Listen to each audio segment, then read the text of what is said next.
Hello and welcome back to Lorehammer, the only podcast that asks you to lie yourself and tell yourself you're a good person. My name is Eric. We asked them to do that? I do, all the time. I want people to believe that there's something they're not. Oh, jeez. You're better than you really are, Mark. No, he's not. Yes, I am. Yes, you are. Yes. Yes, you are. I'm Mark. Hey. This is Jordan. What's Hi, Jordan. happening? Hey, Jordan. How are you? I'm well, sir. Thanks. Oh, that's good to hear. And joining us today again is Rio. Hi, guys. How are you doing? I'm doing pretty good. That's good. Anything crazy news-wise since the last time we talked? Which was like 5 minutes ago, so probably nothing. Yeah. All the stuff Great lead up there. right, wasn't it? No. Rio told us everything in his life beforehand, so I guess you guys don't get to hear any of that stuff. Yeah. Well, today is episode 29. We are talking about Tau and everything Tau life related. It's just going to be really a build on of our last Tau episode. Yeah. We touched on a lot of these topics, but we're going to dive a little deeper into a lot of them. So Yeah, the main ones being the caste systems. Yeah. And kind of how they are integral to the life of a Tau and really understanding the differences between them. we're going to talk about their language. Ooh. Their linguistics. Their lexicon. Yes. Yeah. Another thing We we're get going to learn about their swear words. Yeah. Oh, yeah. I have 47 unique Tau swear words that you too can learn. Why is it always like when you're getting like inundated in another language, the first thing you always learn are the curses? Because we're animals. That's We're uncivilized animals. that's true. That's not a The first words I learn in other languages are, love. Like, want some fuck? Like, stuff like that. just love sticks. Yeah. What language is that? Just Gangster. gangster. That's not, what? That's the language. No. It's tough to speak. And if you don't speak it right, people will just They'll pop a cap in Yeah. you. So I've heard. No? So for all you people out there who want some fuck, Yeah. yeah, but we'll expand on some of these topics and Yes. But today is all about Tau. yeah. That's why our filthy Xenos lover friend is on. Rio. Huh? Wait, where am I? Guys, I thought we were just I thought this was a podcast about economics. yes. The economics of Tau loving. So to start off, we're gonna do our typical little game that we do. Eric, you're gonna ask us some true and false questions. I am. How many true and false questions have you come up with? One. Perfect. Okay. But I will think of more as I ask that question. Okay. You're a man of Many talents. many talents. Sure. One of which is not podcasting. That is not a talent of mine. Okay. First question. So true or false. So you have to say, I'm going to say a statement. You have to say whether it's true or false, obviously. So the statement I make before you, Ultramarines are the best Space Marines ever. I swear we've done this one. Like I did this one as like a troll one. Did you really? I because that was where my guarantee it. okay. So I'll change it.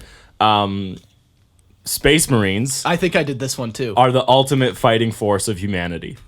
They are the best soldier that humanity has made. We'll go around the Yeah, table. Mark's Jordan. last. True? Like the best chapter? No, Space Marines. Space Marines just are the in best general. fighting force. Sorry. Yeah. Yeah, fighting force. I would say that's true. Yeah, I'd say that's true.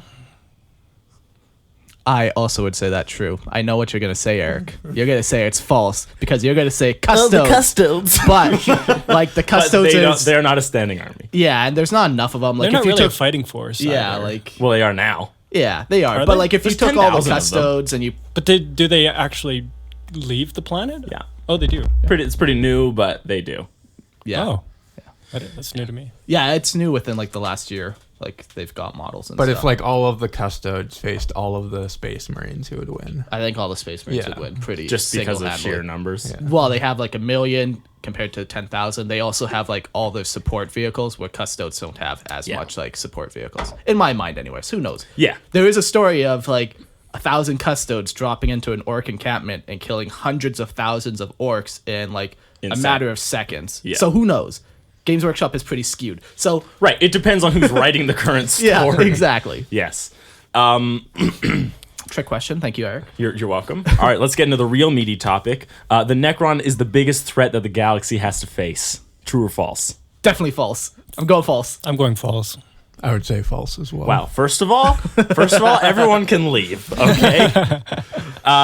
No, yeah. Obviously, Tyranids is the biggest threat that the galaxy has to face. Obviously. Oh, I thought bad lore would have been the biggest threat to the galaxy, yeah. like Primaris Marines, like that kind of stuff. I didn't think we were getting into the meta. Oh, okay. Of it. Let's do another question. A guardsman can never truly retire. I won't go first. No, you're not allowed to go first. No. False. False. A guardsman can never truly retire. False. True. So they can retire or they can't? Do you think they can or they can't? Oh, I think they can. So what would that make my answer? You'd need to say false. Then I will say false. Okay. Yeah, a guardsman can retire, but a lot of times, even when they retire, they take on other duties, like planetary ruling, help. Like, isn't it maybe less combat roles and more Yes, administrative roles? administrative, but you can definitely retire. We did it. That was it. That's all I got. We all won. I'm pretty sure, like, when we were writing this out, I was like, don't worry, like, I'll make the questions because you did it last time. Yes, that's why Eric doesn't do that. The next thing I have on our topic is send nudes, and then in brackets of your army's backstory. That's what I want. What I really want. So our last episode that we released was a bonus episode of House or Aerokiss. Which is not related to Dune in any way. Aerokiss is actually my last name spelled backwards. So, because a couple people are like, oh, nice Dune reference. And I'm like, what's Dune? Only like the greatest sci-fi story ever seriously. written. What the? What is wrong with you? What is wrong with you two? Honestly, Dune is amazing. Sure. Rule, no, I'm rule sure the it is. spice, rule the galaxy, isn't it? Yes. Something like that. He who controls the Yeah, spice yeah. controls the galaxy. Yeah. Yeah. No, so Dune is great. It's so good. It's so good. Yeah. I have like all 4 books. Oh, And do you? they have like a cover where if you lay all books side by side, it creates just like one really long picture. Oh, sweet. Let's I just have the first one, but yeah, it's by a it's show good. of hands in this room, who thinks 40K is better than Dune? Okay, 1, 2, 3, 4. We all think 40K No is better, single so I don't- person raised their hand. So I not don't even know. you. You didn't even raise your No one's hand. watching. I don't have to. Okay. Where's the integrity of this podcast? This podcast was built on ethics, integrity, and morals, and by God, we're gonna stand by it. Oh wait, no, that's our other podcast. This one That's has the none economics of, podcast. Yeah. This one has none of those things. No integrity, no ethics, no moral. So yeah, in my episode, I said like if you guys have your own custom lore, send it to us. We want to do a bonus episode where we're gonna read your lore. So get in contact with us. Send us your lore. It doesn't have to be super long, but it does have to be like Like, it doesn't even have to be super original. Like, I No, just want to no. hear about your chapter Yeah. that you've made, right? Yeah. Like, the thing is like just write it out so we can actually know it. Like, yeah. And then we'll probably read it. We'll send some questions back that we Yeah. think people might have, and then we want to share it if that's okay with you. But we also, even if you say it's not okay for us to share, like, we still just want to read it because we Yeah, we're a I'll- sucker for that stuff. I'll change a couple things. So if it's like Right. the So the planet is IT full of dogs, and I'm like the planet's full of cats. No, You know, you'll like- just change a couple things and then plagiarize it and say Yeah, it was right, yours. Yeah. Yeah. I bet even if I just read it naturally, enough things will change due to my reading ability that it'll be a completely different story. So The person who wrote it will be like, this sounds oddly familiar. There just were no cats on my planet. Yeah. But yeah, send us your stuff. We'd love to read it, and we really want to do a bonus episode where we share your guys' stuff. So that'd be sweet. I know a couple people have already messaged me and like, yeah, I'm writing it up now. So Yes, I'm super excited to read all yeah, of those. absolutely. Send it to us, and when we feel like we got enough stuff for a bonus episode, we'll release it. So Yeah, cool. All right. Next thing on the docket, Patreon update. So I think 3 It episodes. It does exist. We do have a Patreon in case you're ever wondering about giving us money. We are more than happy to take that out of your pockets just to cover administrative things for us as well as potentially buy some upgrades. But We did have a rewards tier. We started doing it and then realized it's costing us more money than what we bring in. Than you're worth. Then that. Than our fans are worth. More money than our fans are worth. Oh, I think I didn't want to put it that think, way. Yeah, I think that's the exact words you said to me, though, in private conversation, in confidence. Do you have that recorded anywhere? Yes. If you're in my room, you're being filmed. Yes. Oh, if you're in my room, you're being filmed. Yeah, so we've changed it to where we have removed our rewards from Patreon. If you were supposed to receive one and we missed you somehow, please don't freak out. Just send us a message and we'll send it to you. Yes, of course. 'Cause we will keep our commitments, but Yeah. we will not make any more commitments. Yeah, exactly. Because we don't Not want to to you keep them. and not to my cats. Mark just threw off his wedding ring and threw it on the floor. Well, I took back my iPad today, so I'm feeling awfully confident. Yeah. Until she actually gets home. Yeah, And needs she's it. like, "Where's my iPad?" Sends Mark the quick text. That's when you're just going to start sweating right in front of us. Yeah. And then the next one I have is I guess it's listed here is Mark's public service announcement. Yes. So I'm getting a little nervous. Yes. Says Yeah. All I wanted to say was thanks everyone for messaging us on Facebook. Chances are good when you're reading Facebook and you're talking to us. If it at the end of the message it doesn't say a name, it's gonna be me. If it says Eric, it's gonna be Eric. So just so And you Jordan guys doesn't exist on Facebook. So no, he's got 8 jobs, a wife. I don't know what he does with a his life. time. A life. Is that what? Yeah, he has Is that a what life. I'm missing? That's what neither of us have. something to that effect. Yes. Wait, you have things you do in the day other than Warhammer? I think I do. Yeah. That's weird. What a miserable existence you live. know. But yeah, like you'll be talking to me. So if you want to specifically talk to Eric, just tag him or whatever. Talk to Jordan, or even if you want to like talk to one of the guests that we've had. Like if you want to send Rio a message, just tag it. Otherwise, I'm gonna be talking to you and yeah. Oh, now, yeah. Now you know it's me. Yeah. Sorry to disappoint you guys. know. It's always Mark. That was a really wholesome PSA. I was expecting. Oh yeah, I was very nervous. You're expecting a Mark's rant of the day, a 40K Yeah, rant. Yeah. I was. No, that's at the end of the Oh, episode. right. Yes, where I get to rant about. Where people can just turn it off. Yeah, exactly. So yeah, that's all. Let's jump Cool. into the episode. Yeah, let's talk about some Tau, boys. Town. Some Tau. Well, technically Tau. Tau. How did the native Tau say it? Wow, Jordan, that's No, a no. little too. Add more of a Japanese accent on it. Oh, there. There we go. It's a have you seen that guy who like he goes around just looking at car models and he like Honda and like Civic it's just on YouTube. If you just do like it's just an Asian guy Racist Japanese man. no probably. I mean he is Japanese, so I think it's fine. Oh, I think you're okay. allowed to do it Oh, if okay. that's the case.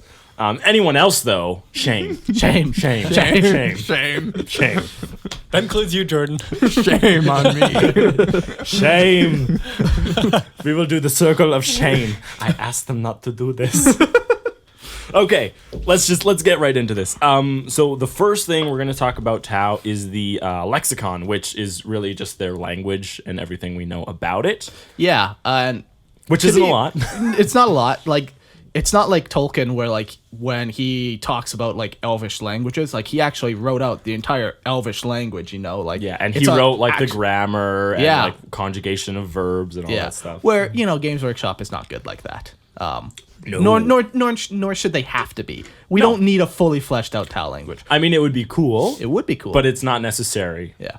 But so here's kind of what we know about the Tau lexicon. So with Tau, they convey very large and comprehensive meanings through very compact words and sentences. They talk in a lot of idioms. Yeah, it seems like they do. So they'll just use a lot of like allegory and like, but so the thing is like it doesn't translate over. So they like say something that's like 3 syllables Yeah. or whatever, and then in the human translation it's like a full sentence in the meaning that they're trying to convey with that. Yeah. So Tao language doesn't translate very well, and it seems that when we go from Tao to human, it stretches out very, very far. And when you're kind of looking through like their lexicon, like they probably don't have like the word the, of, like it's like they're just like speaking like nouns and verbs. Like that's kind of what who knows, but it's not a fully developed language, but it seems like the translations we have are ideas. It's very rare that we get direct things. A good example is like when you get to their names, like they have their name, but like it's not like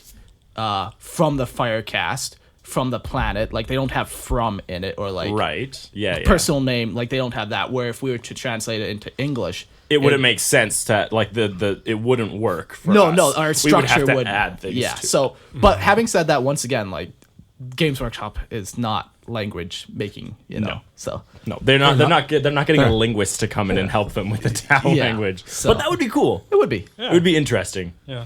Another thing that they commonly use is a form of sign language, where it can help them express ideas. Yeah.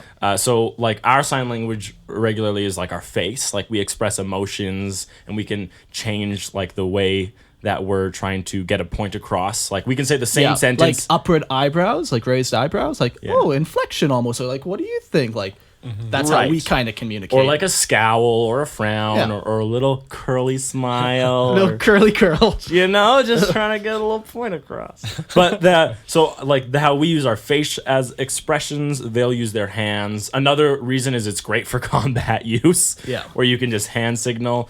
Yeah, and like every race is going to have a little bit form, but theirs is actually very closely tied in with their language. Yeah.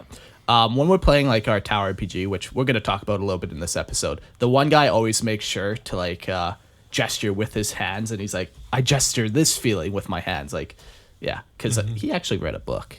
And what? Apparently that's he what read they a do. book? I know. I don't approve, but apparently. I thought we burned all books in the streets. But yeah.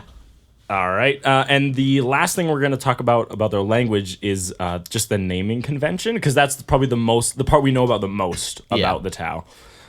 So there's 3 different parts to every Tao full name. The first being their caste, the second being their home planet or their sept that they're from, and then the third. Wait, no, we're missing one. There's 4. There's also your rank. I guess. Yeah. But rank and cast are kind of the same. Maybe not. Okay, maybe there's 4 parts. Yeah, 4. Sure. Yeah, I don't know why we didn't rate 4. It doesn't matter. But your caste, your home planet, your rank within your caste, and then personal achievements or some characteristic about yourself. So what we've done is we've actually created Tao names for all of us. Rio and Jordan, we've created a Tao name for you. let's start with Rio. Of course. You want to start with Rio? I want to start with Rio. Okay, go ahead. So his name is Rio. Yeah. So his Tao name translated into High Goth or Low Gothic would be Ethereal, Highest, Earth Beloved. Oh. Because we beloved you. You are beloved. Beloved by us. Yeah. And that would translate into... So? Not that I'm saying there's anything wrong with that. If I want to touch another man's knee in my podcast room, Jordan, I'm going to christen this room. Great. First person to christen it. Yes. And his Tao name would be Un, which would be his cast. O, Terra, Kesha. Kesha. Isn't that some kind of musician? Yes. He was also beloved. Okay. To be fair, we did make up the last name. They didn't have a beloved, so we just We made even some. looked. Thank you. We looked for like a long time. We're like, oh, what were some of the other things we tried to look for? I don't even know, but they were all a similar feeling, though. Yeah, I just remember like we're looking for it, and eventually Mark was like, Eric, we actually have to plan the episode. Like you can't just search Tao like dictionaries for these words. I thought you were going to insult me at first. I thought you were going to like... No, no one would ever do that to you. We saved that for Christian. Okay. And Jordan. Yeah. Sorry, Jordan. Let's read Jordan's next. Okay. All right, so Jordan's Low Gothic is Earth, which is his caste. because he's a worker. I vowed though, or I said that he shouldn't have a caste because he's just a free man on the land. He does his own thing. He doesn't That's right. believe in the caste system. He's just But- like he doesn't belong anywhere. He's not wanted anywhere. Here's the thing about the caste system: you're born into it. So regardless of whether or not he doesn't subscribe to our Middle finger to the cast. regardless of if he doesn't subscribe to our image of what the caste system is, Jordan, you have no choice. You're born. No, the caste system is a social construct. It's also a physical one, as you'll see. But so Jordan is from the Earth caste. He is a worker. That's his rank. He's from the Earth sept, and his characteristic or descriptor is hipster. Oh god. Very fitting. Very. So his Just look at that hair coif he's got going. I haven't even looked at my hair this morning. Exactly. He woke up like this. That's the hipster. But he's totally lying. He spent a half hour getting that hair. No. I bet those I glasses literally aren't even rolled real out glasses. of bed and set up the mics.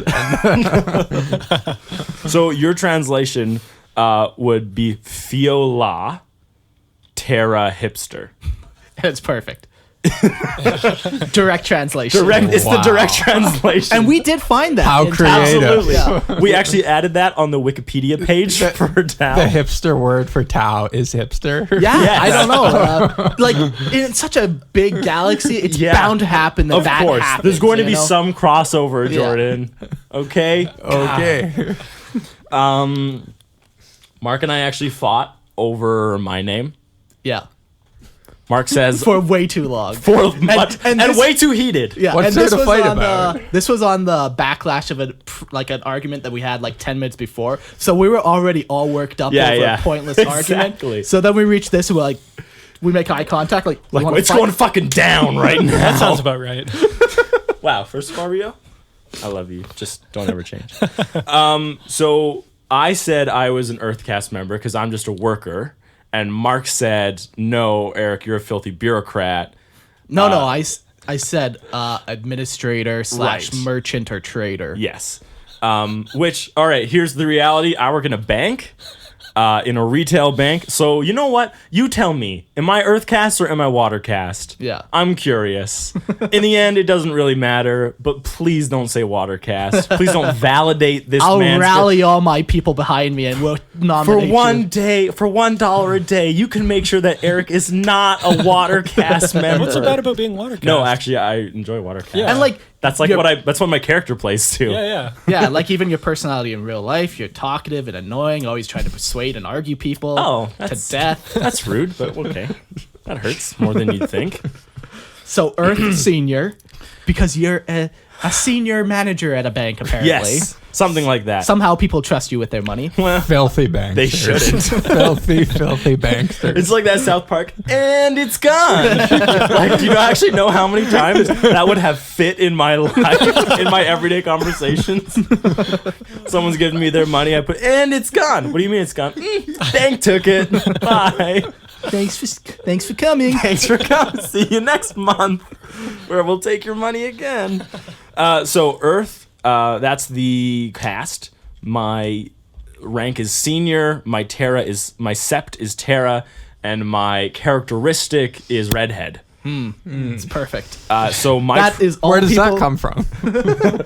from the Latin term redheadius. No. Where does the origins of his name come from? I don't understand. completely fictional. Oh, okay. I am not a redhead. And my translation is Fio Yui, Terra, and then redhead didn't exist, so we called it Kronshiv. How did you come up with that?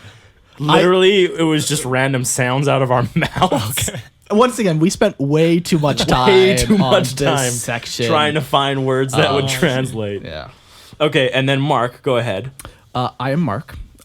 Earth Senior, Earth Excessive One. So Earth being your caste, Yeah. Senior being your rank, Yeah. Earth being your sept, and your characteristic being excessive one. Yeah. Yeah, and in Tau it would be Foy You Terra Dry. And, Close. oh, okay. Here, Mark, you can read just so I can show you up in reading. Okay, Eric. That's enough out of you. But yeah, so those would be our Tau names. Like as you see, like when Tau talk to each other from other, like when a Fire Warrior talks to an Earth Caste member, like they would say this whole name. Yes, Like to it other is people. The Tau language is also an extremely formal language. Yeah. So like steeped in like their like tradition and history, right? So you get these people like if Mark and I are even if we're both Earth Cast members, Yeah. if we are not familiar with each other, we're still saying these full names. Yeah. Right? Until we get that relationship. Yeah. And we bond. But like if we had to translate it to like Low Gothic, it'd be like calling, I don't know any of your middle names, but Eric Matthew Soltek. Yeah, he knew like it. that's that is. Yeah. that's what I would say like every time to you. Like they Yes. use the full name. Exactly. So- Yeah. Until you gain Yeah. that level of relationship where it's okay to just call each other by I'm Eric. pretty sure there are like actual cultures Yeah. that exist. That Well, do the that. Japanese culture actually calls everyone by their surname, and it's okay. it's very rare to call someone by their first name, Right. unless you're actually friends with them. Yeah. And as we know, like Tower very heavily based on like an honor culture. Weebs. or no? no on Japanese. Yeah. Weebs. They have like a Oh, very yeah. like Japanese feel to them. I think they've kind of gotten away from that a little recently. bit, but Very recently, though. It definitely. yeah. If you get into any of the earlier Tau stuff, you definitely pick up on that. yeah. But It just feels like every single person, like the person who originally created it, you can totally see what kind of like personality they had. Like the person who created Space Marines was like, oh yeah, I like big muscular yes, yeah, big armor. I really like. It's really cool. Really, really Roman. I really like the Roman architecture and the Roman structure. And then the person who created Tau was just like, oh, Japanese, like so cool. It's all just where they spent a year after doing high like school. yeah, Right, exactly. Yeah, that's what kind of art race they created. Yeah, So that makes complete sense. Yeah. Another cool thing. Hey, tell us what your Tau name is.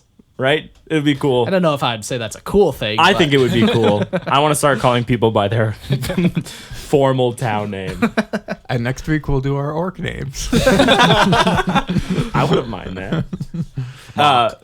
what? What? Nothing. What were you gonna? What's the mutation that you have, Mark? And trust me, it's a mutation because it's not real. All right. Well, that's pretty much all we know for the language. Let's dive right into the next section, which is the castes. And the caste is going to eat up a large chunk of what we're talking about today. So, what? Oh, nothing. Oh. Thanks for sharing. Hey, you're welcome. Anytime. Anytime you want to have me on the podcast, just let me know. So the first caste we're going to talk about is the ethereal or celestial caste. And their caste is, it's spelled A-U-N, so however you want to pronounce that. On? On?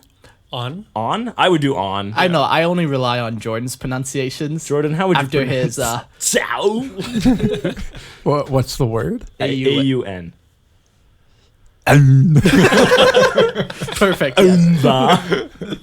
But the Ethereals is the newest caste to come out of the Tau. It's not one of the original ones through their regular evolution. They appeared much later. Yeah. When we did our first Tau episode, we really talked more about the Monka, and like that's like the time before the Dark Ethereals. Terror. So we won't touch too much on that No. again. But yeah. So if you want to know a history of how the Ethereals all came to be, just go listen to episode 11, which is our Greater Good episode. The Greater Good The episode. Greater Good, right? So that will explain how the Ethereals came to be. But currently, the Ethereals are philosophers. They possess great knowledge and wisdom, and it's them who tell all the Tau what the Greater Good is. Which is what? Well, it's the good of the greater. Oh, yes, of course. Silly me. How did you? I thought that was pretty obvious. So the Ethereals are the one who are the kind of the driving force and the motivation behind the greater good. They're the ones who are pushing for an expansion of what the greater good is and Well, they introduced the greater good, right? Yeah, they did. Yeah, definitely. But they're also the ones who are like, not only do we have the greater good now, but we need to share it with the entire galaxy. When we did our last episode, the one quote that you said, Rio, that always it like stuck out is the philosopher kings, like in the truest extent of the term. Like they rule everyone, but they're also philosophers. Like so, A philosopher senate. yeah. Yeah, yeah, it's true. So there's just like with any caste, there are rankings within it, and I don't have their Tao translations. I just have their literal translations. So what we would ascribe their ranking to, Yeah. and going from least important to most important, I have prince, prelate, king, holy, and highest. So even their lowest rank is called a prince. Yeah. Which is pretty Yeah. like when you look at the other ranks, it's pretty nice to have your lowest rank be called Yeah. a prince. Yeah. Would you say that the caste system favors being an ethereal? No, it's not about fairness, Mark. Everyone has a place and a place for everyone. In the caste system. Just be happy with your damn place. I accept. So the lower ethereals, like the princes, will rule, not rule, that's a bad word. They will help Guide, yes, small towns and settlements with higher ranking ethereals overseeing entire seps or planets. Yeah. So it really shows that these are the ones who are making big decisions. Yeah. Yeah, you could kind of see like a prince is in charge of a town, a prelate's in charge of a city, a king is in charge of a planet, a holy is probably like on the like, Highest.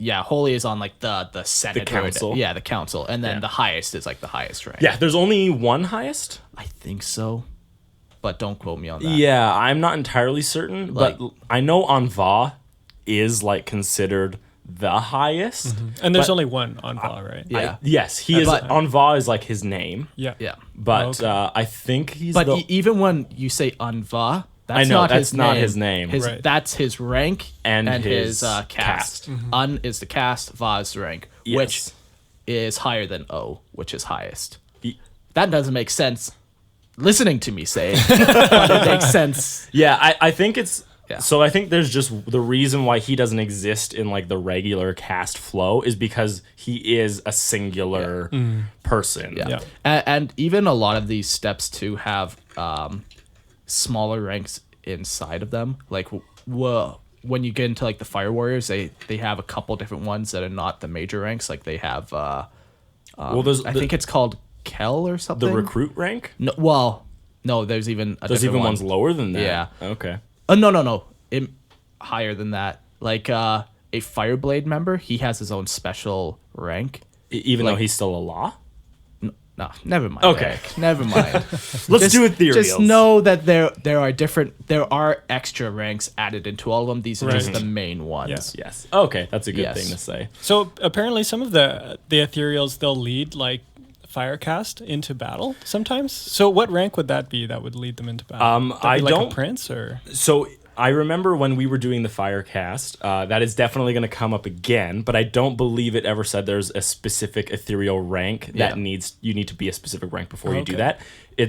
You just need to be an unethereal. Yeah. right. And that is just that in and of itself is important. Yeah. Yeah. Do they don't actually really fight though, do they? They're kind of more just there for inspiration. Yeah. They Like- did release a cool ethereal model in armor. Oh yeah? Yeah, but I think it's pretty sweet. No, it's a cool model, but like when you look at the war gear that they have like ceremonial blades. Yeah. And if we know one thing about the Tau, we know that they're not Super great in combat. Oh, Every Tau player should always run into combat against Necron people. flip that gun barrel around so it's now like It's a rank. now you're swinging it like a baseball bat. Exactly, it's Yeah. a club. Yeah, exactly. That's how Tau work. But yeah, I don't think they say which rank is. You don't have to specifically like. Oh, okay. I'm sure you could make a reason for any of them. Like maybe if you're a prince and your town has like a large population of fire warriors and it's their first time going into battle, that prince might go with them. Like you could make a Just to story reason. offer support. Yeah. And see if anyone runs away. Yeah, so you can make a case for any of them. So the entire ethereal cast answers to the Council of the Highest, or the Ethereal High Council. That's the same name. And that council lives on Tau, which is the main It's the Sept Tau- world. Yeah, it's the first world. Yeah, the that's Tau are their from. origin. Yeah. That's their Terra. So that's where their council of Ethereals live, and that's where every decision is made for the race. Yeah. So and our next point is that Ethereals do sometimes accompany the Firecast into battle as an inspirational and moral support. If you want to believe that, but that's between you and the greater good. But it all has to do with the size of, well, the majority of the time, it has to do with the size of Firecast assembly that's put together. So you'll see in our Firecast that there actually reaches a point where you have to have an Ethereal present. Oh, Yeah. I see. So anything higher than this number has to have an Ethereal just to make sure everything's going okay, hunky dory. And if a tragedy befalls upon the Ethereal, let's say he gets shot in the face by an orc sniper, Yeah. then what? Well, then you realize that the greater good isn't so good, and you leave and you form your own enclave. Ah, perfect. Okay. Orcs have snipers? No, it's a Do 40. they? It's a 40k joke. It's just, I feel like they. Hey, 40k is not funny. There's I don't know if they have the patience to be no. snipers. There's always stories about predominant imperial citizens Yeah. getting killed by orc snipers, but it's really Oh. just the Inquisition killing them. Oh, And it's like, I no, see. orc snipers did that. Oh, I get it. Okay. Yeah. Oh boy. Yeah. But yeah, so if they're like if the ethereal dies, normally like the tower around them go into like a depression. Like it's like seeing a religious figure essentially being Yeah, killed. like a loved one. Yeah. But in some races, while this would inspire you to greater acts of like rage, maybe, Yeah. or like heroism, in the Tau, it actually hurts them more than Demoralizes them? anything. Yeah, it's a demoralize. in the most part, there are some cases where it does like further them on. Of but, course. There's always going to be that scenario. just for a tabletop rule from way back in the day, if the ethereal died, you'd have to roll a leadership test, and if you failed, you'd like flee off the board instantly. like But if- your entire army. yeah, like you'd roll a leadership for everybody, and if they failed, then like they run off the board. But if they pass, then they're fearless for like the rest of the game. Like they've reached that point where they're just like, We yeah. don't care anymore. Yeah. And I think they got like some other increases too to a couple of things. But you'd have to pass that leadership test. Tau don't have the best leadership, so it's kind of one of those things where There was a real chance of you being knocked off the board. yeah, it's not like a Space Marine where it's like, okay, leadership 10 and roll, and you got no fear, re-roll, and Yeah, there exactly. you go. Okay, you know. Yeah. Like, They've really reworked leadership, Yeah. how it Yeah, in the- current edition. those were definitely older rules, Yeah, but back in 5th. Yeah. All right. That's pretty much sums up the Ethereals. Yeah. Like, the only really important thing to know with them is that they are the leaders. Like, they are the de facto leaders. And Yeah. you do not argue with an Ethereal. If an Ethereal tells you to kill yourself, you kill yourself. don't point at me.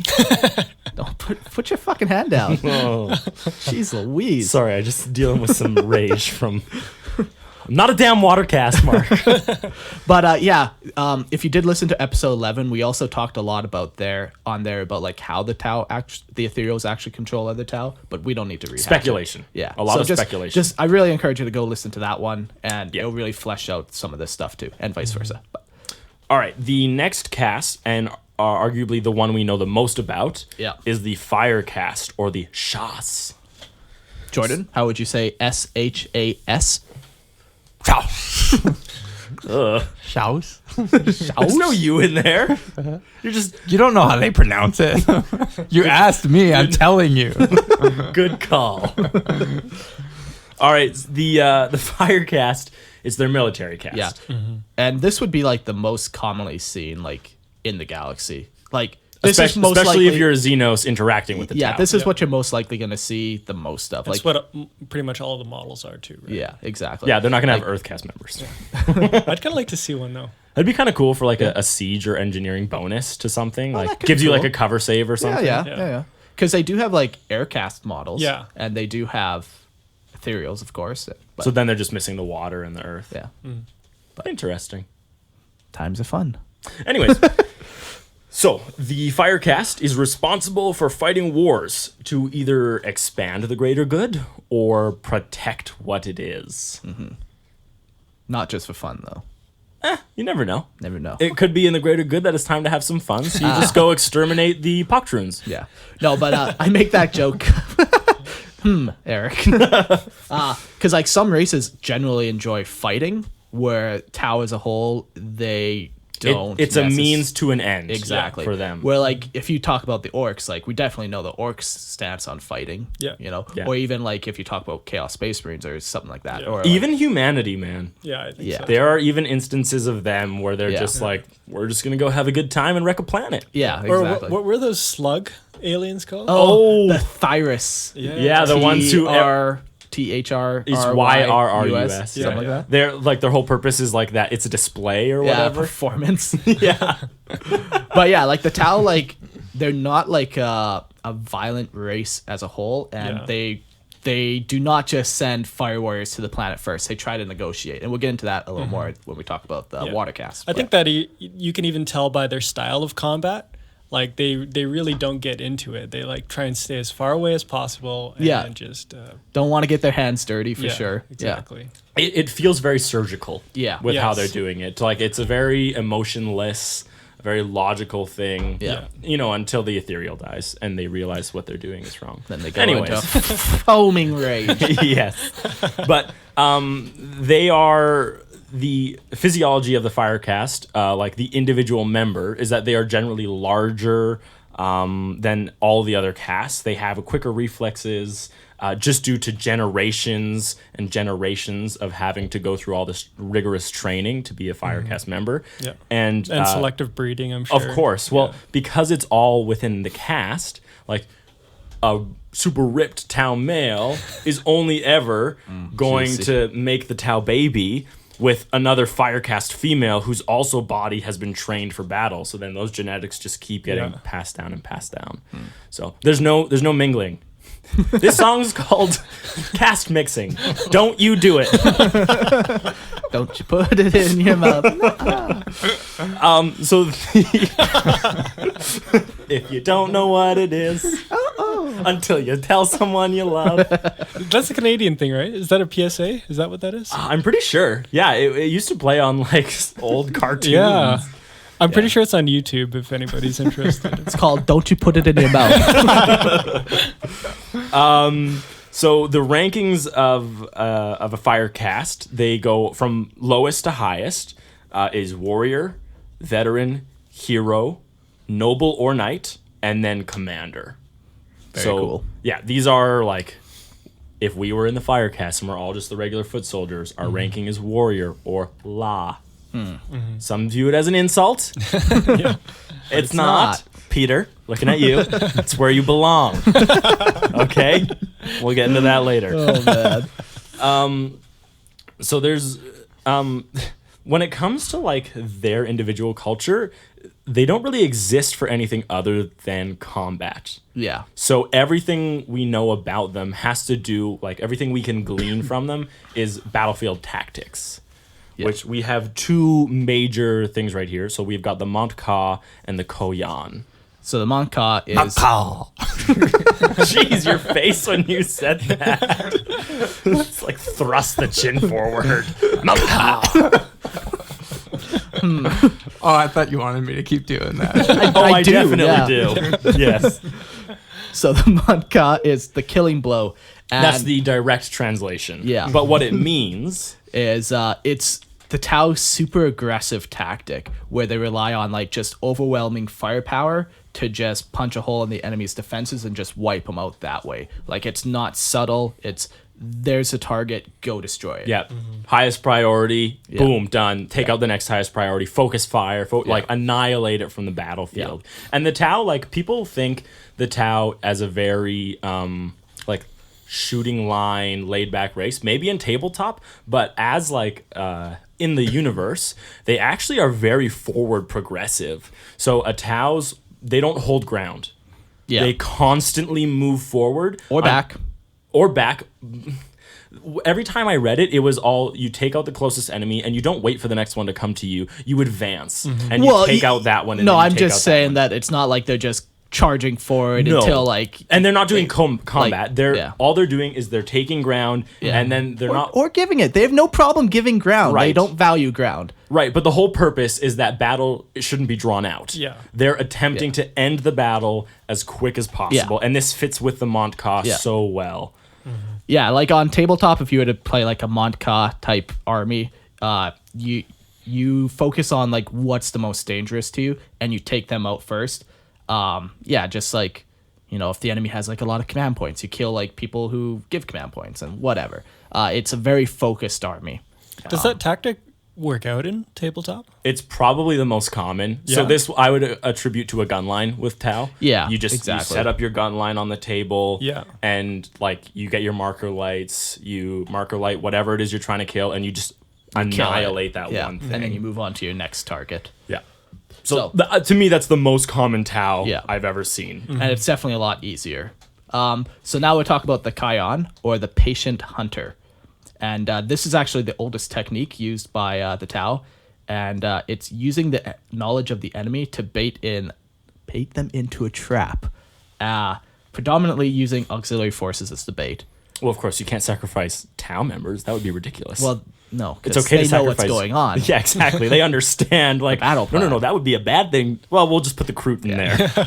But like this was developed, like it's the oldest one. It's, hunting tactics. You gotta, trap prey in. Otherwise, most like animals can outrun like creatures. So you have to be intelligent. You can't just, there's the target, get Yes. it. Like you actually have to formulate some type of plan. You use your knowledge of their weaknesses, their desires, their wants, and then you formulate your battle plan around it to move them on the battlefield to where you want them to be. Yeah.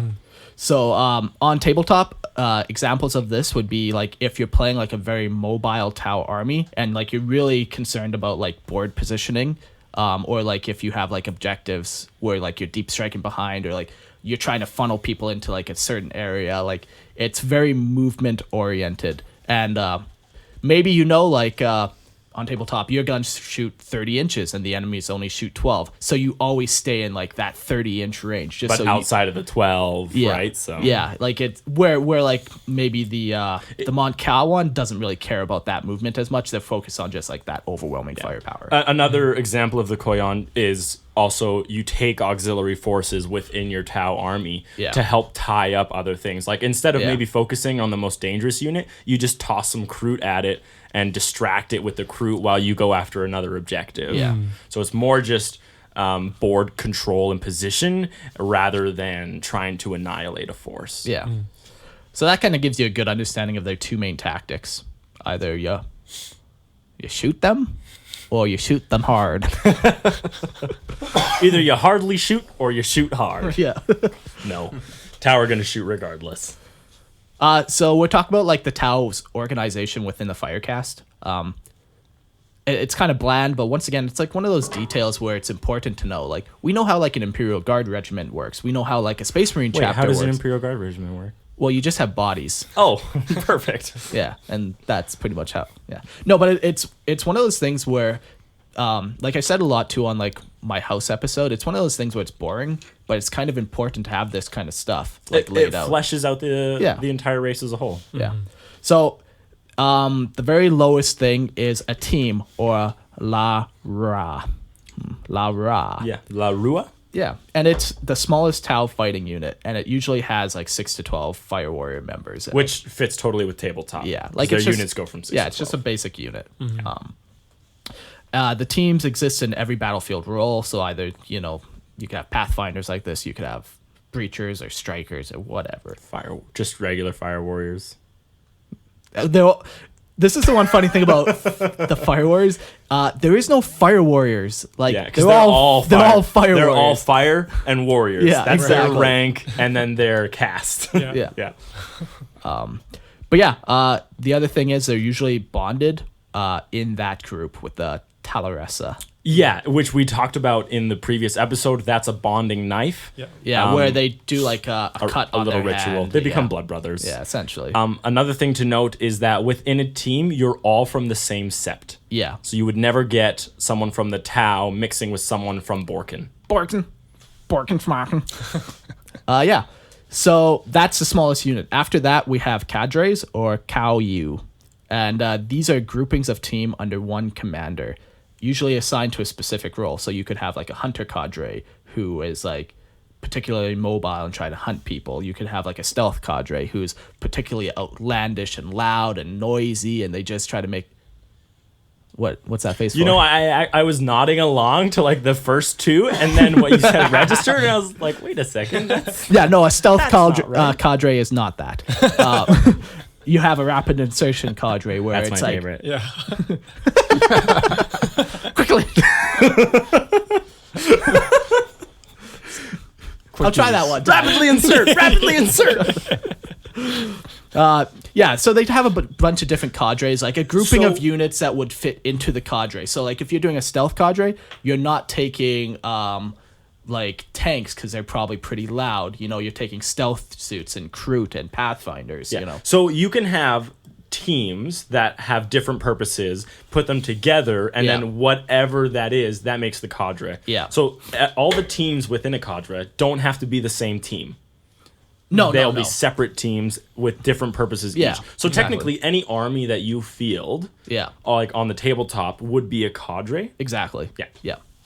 The size of the cadre varies depending on the role, but normally this is not a guaranteed number, but Yeah. I'd say around 100 people. Like a typical Tau. See, that's actually a lot of teams when you really think about it. That's probably around like 10 to 15 teams in an entire cadre. It's a lot. Yeah, somewhere around there. But yeah, like a typical Tau cadre, I always look at like the Tau Manta missile destroyer and what can be held on a Tau Manta missile destroyer, which is like a standard drop deployment. Like it can kind of deal with a little bit of everything. Like that's their standard deployment. And if you add that all up, I think it's just under 100 members. Yeah, it's not. This is not a hard number at all. It's No. just what we believe is the correct Yeah. one. Right. If you're in a cadre, it's actually a permanent position or station. Yeah, you're not leaving cadres and joining other ones. Having said that, like I would imagine though, if your cadre took heavy casualties, you might be sent to a different cadre. Right. Like who knows if they would rebuild the one you have or if they just send you elsewhere. Yeah, Hard to exactly. say. So we took that also to mean that as long as you know your cadre survives, it's the same sept teams over and over. Like Yeah. if they're deploying, because you're gonna have a different team. Like if you have like 10 cities on your planet, Yeah. right? Maybe your team exists in like one city, and when they call like your cadre, like all of you are going. Yeah. It's not like part of your cadre goes to fight. It's Yeah. your entire cadre. Yeah, Right. exactly. All right. So the next highest up thing we have is a contingent. Or a continent. No, just contingent. Contentinal, Continental. which is a TOV or TOV, who knows? Yeah. I don't speak Tau. And this is made up of 3 to 6 Jordan does, cadres. ask him. Jordan? Jordan, how do you say TOV? TIO apostrophe VE. Yeah. TIOV. Oh my. So knowledge, much wise, very language. Articulate much. Wow. So yeah, they're made up of 3 to 6 cadres, and this is what we were talking about, where there is always an ethereal present at this level. Yeah, you cannot have a contingent without an ethereal. I see. And contingents can constantly change forces if necessary. So they can they're- drop cadres and get new ones. Yeah. So they're like, man, like we're not using this stealth cadre at all because we don't need it. Let's drop the cadre and let's pull in a hunter cadre. Yeah, exactly. And the other thing to note is that even within contingents, they're all from the same SEP.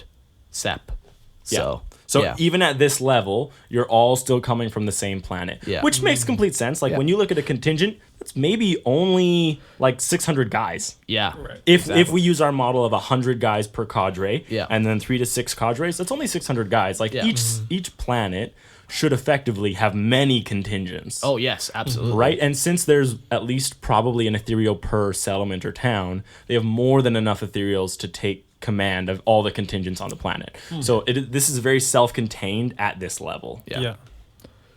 So next we have the commune or the Caval. Yep. That's And the one. this is a temporary grouping of contingents from different SEPs. So this is actually where the army's starting to get really large, and they're starting to draw from multiple planets now. Now we're talking about like sphere of expansion sizes. Yeah, exactly. They used to be very rare, but as they're pushing more and more into the Imperium, they're realizing that they need more and more like larger armies to deal with the Imperium. Yes, the Imperium is now viewing us as a threat, so they bring more firepower, so now we need more. And they realized this after like their Damascus Gulf Crusade or conflicts. Damocles. Yes, Damascus, Damocles. They're all words, Yep. you know. But yeah, so that's that. Even in this one, in like a commune, now you have like multiple Ethereals. So now you start having like that ethereal structure of command where everything is coming from them. Like, but then you also have the outliers. Like you have like Shadow Sun. Yeah. So he was like technically Shadow like Sun's a girl. she. Sorry, doesn't matter. It's important. I don't see gender in Tau. Okay. So like, But you still called it a boy. well, that's my own bias. You're fucking sick. So the interesting thing to note is like while the Ethereals technically are in the command of the army at this point, they still let like fire cast members like in their decisions. Yeah. Right? So they're not like maybe they're not creating strategy, but they are like would be the face of the army. Yeah. And that's just for the regular fire cast like warrior to Quick question: does a commune or a contingent, those don't include members of Aircast, do they? Like No. Air Force or whatever? No. I think we talk a little bit about it too when we get to the aircast. They're a little different, but yeah, like technically it wouldn't include So they're them. completely separate Yeah. army. But like it's weird because like if we go back to the Manta missile destroyer, there are aircast members piloting like all there their are. ships, but like I don't think they're technically a part of the Fire Warriors command structure. No, Oh, okay. the Like, same they with are like the separate. driver of a land raider is not part of the actual count of the standing army. Yeah. Right, so I see. the driver of this person and whoever's offering them air support is not included in their count here. Right, right. So the commune grouping of contingents, and then there's one higher grouping of Tau. So these are actually there's two, I guess. There's commands, which are Uash O, and then coalitions, which are She'anal. Ah, yes. It's actually Shanal. Depends where you put that apostrophe. Exactly. It can get very dirty. A command is all the forces in a single cast in a single battle. So this is very interesting to me, which it doesn't make any sense Yeah, I was because thinking they're the all same thing. fire cast. Yeah, you're not gonna have any Earthcast in there fighting. Right. So I didn't really fully understand that one. Maybe it's saying the Ethereals, the fire, and maybe some Aircast. Yeah. I don't know. Yeah. I don't know. To me, it would be better if it read like command is all the forces of a single sept in a single battle, right? If you had like Tau and Borkin fighting together, like you're gonna have the command of Borkin and the command of Tau because they're gonna fight differently too. Yeah. Right. So Interesting. yeah. And coalitions are combinations of commands of different casts and auxiliary forces. So I guess because commands would be separate. No, it makes sense. How so? Because commands, you have all the things in it. Because like Kroot warriors are not a part of the fire cast, right? So they would not be included in a command. They would have their own command. So like a Kroot isn't included in a team or a cadre or contingent or commune. No, not technically. So I think that's why they make that distinction. Maybe. Yeah. No, 100%. I agree with that. Yeah, they do have auxiliary cadres, but it's not organized anywhere near like how a Tau would organize a cadre. That's just like the term that they throw out for Right. an That's their auxiliary. translation for Yeah. like team or Exactly. grouping or whatever So- unit. Yeah. Yeah. So that's kind of like their command structure. So a, Like a sphere of expansion Yeah. would be a coalition. Yeah. Where Because that includes different seps. yeah. So all the cadres from those specific seps and then it would also include auxiliary forces. Yeah. So then Shadow Sun would have control of a coalition. Yeah.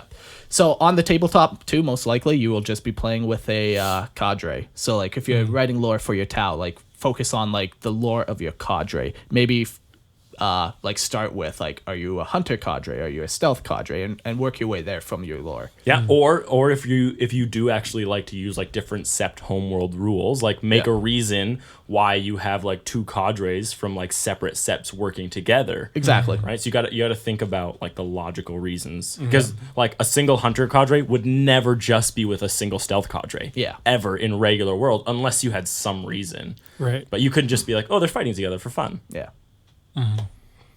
Okay. So we'll talk about trials by fire. This is a exclusively Earthcast. Oh, sorry, Firecast thing. That Trial do. by fire, specifically Earthcast. Yes. And basically, it's the way that Shas fire warriors like gain rank and gain honor and favor. So every 4 years of enlistment, the Tau can advance in rank by doing a trial by fire. And basically what a trial by fire changes depending on the sept that you're from. Some will be like gladiatorial combat. Some might just be like, show us your, like, what's like a martial arts, like where they're doing like their like, Capoeira. no, like, No, he's forms. yeah, like Yeah. maybe they just have to memorize like a form in order to advance. Like What a each- lame trial by fire. Yeah. Yeah. What? You guys realize we don't go into close combat, right? Capoeira. Yeah. But yeah, like different ones will have different trial by fires. So Yeah. there is no standard one. Of course not. Yeah, and you can even just distinguish yourself just in combat. Yeah. Right. If you're hitting that 4-year mark of your service and you just did really good in combat, like the other members of your cast, like the higher ups, can just determine you've passed your trial by fire. Yeah. And this is another good one of those spots where you can really write your own lore in it. So like maybe you want Tau with like bionics. So your first trial by fire is actually like cutting off your arm, and like then you get a bionic arm. Do you really see that potentially happening? I mean, Sure, why not? Anything can happen in a universe as large as that. I think it's common? No. But like, why not? Like that could be trial by fire for sure. And like as you get advanced, you maybe now first trial by fire is your right arm. That'd be a really Next cool one, your left arm. model conversion to see, because you don't see a lot of would Tau be, with yeah. bionics. No, I think because their medical is They can so just advanced. regrow stuff. Yeah, they have like nanobots and all that kind of stuff. But like, But with such advanced technology, they could do it for sure. Of course. yeah. Of course. But like that would be a crazy trial by fire. Like you actually have to physically cut your own arm off. Like That would be wild. It's a very human thing. Like two Tau, then they'd have a conversation. So, how was your trial by fire? Oh yeah, I just did some martial arts forms. Yeah, How's yours? I had to rip my own arm off. Then beat the nearest Tau to death with it. Who was my lover? But like really you can kind of give some more flavor to your cadre or whatever you decide on building by this trial of fire. Like maybe they send you back to your home planet and you have to fight like a particularly ferocious predator or whatever you come up with. It just can give your army a little more flavor. Did you guys ever watch The Punisher on Netflix? no. Yes. Like the show? Yeah. I haven't. no. Okay, first of all, it's actually pretty good. I enjoyed it. But second of all, Don't look for my approval. there is a scene where there's a guy with a prosthetic limb and some other guy takes that limb off of him and beats him with it. And so I could see that show actually being good. I actually really enjoyed it. Yeah, Is that's it pretty is good. that a humorous scene? No, it's not. Oh, it's not. absolutely terrible. Oh, really? Like he gets the crap beat out Oh, of man. him. Pretty brutal. Yes. Oh, Have you yeah, watched I remember that now. But then he's like, he beat me with my leg, man. Yeah. Have you watched Daredevil? Like I didn't like it. I didn't love it, but honestly, for a television show, the fight scenes were phenomenal. Like it has Yeah. like some of the best choreography in like anything I've seen for like a TV show. I really like Conla and the Iron Fist, the Iron immortal Fist. Iron Fist. He's the defender of Conla, the Iron I never Fist. even watched that, but I heard it was Don't fucking do it. so I heard it was bad. Yeah.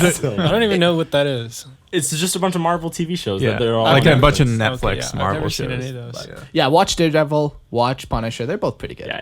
Anyways, it's just that one Daredevil's scene. okay, Like, but I like the choreography. Yeah. it's just like he comes, he's like, he beat me with my leg, man. That's just what I'm picturing. That's He's the like, trial by fire. for That's sure. the trial by fire.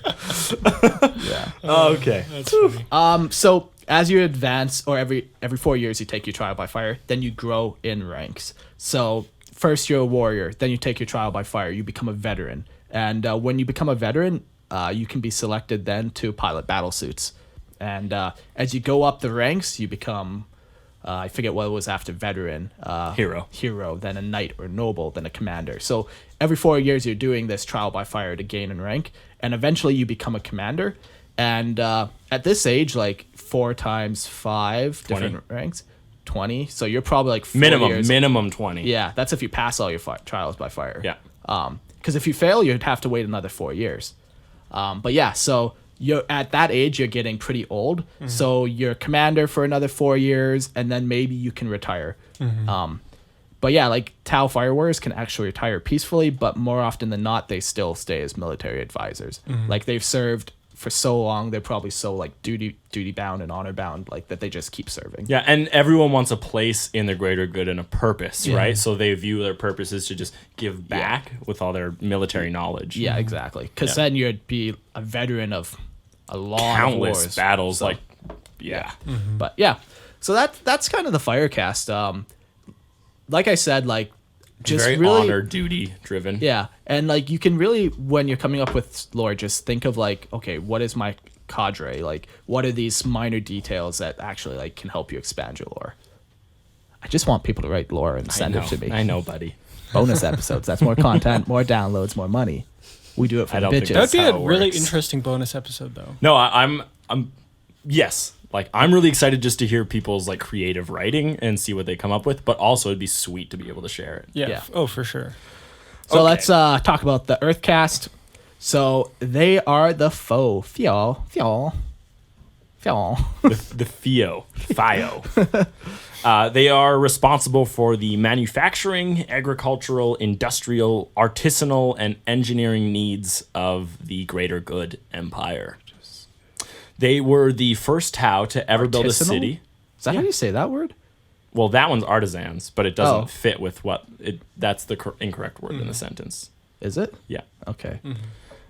Sometimes I like, you've read it and I'm like, I don't know how to read if that's how you read that. Like, No, sometimes you just gotta make changes on the fly. okay. These guys were the first Tau to ever build a city. It was called Fiaotan, and that's where the Ethereals first showed up. Yep. Just a little episode 11 knowledge dropped on you. They're described as dour and plain. Yeah. They're just the worker drones. They're Yeah. the worker bees. They're boring. They just come up with the Tau technology. Blue collar. The proletariat. Yeah. Oh my god. You take that back. So their rankings are worker, senior, overseer, engineer, and planner.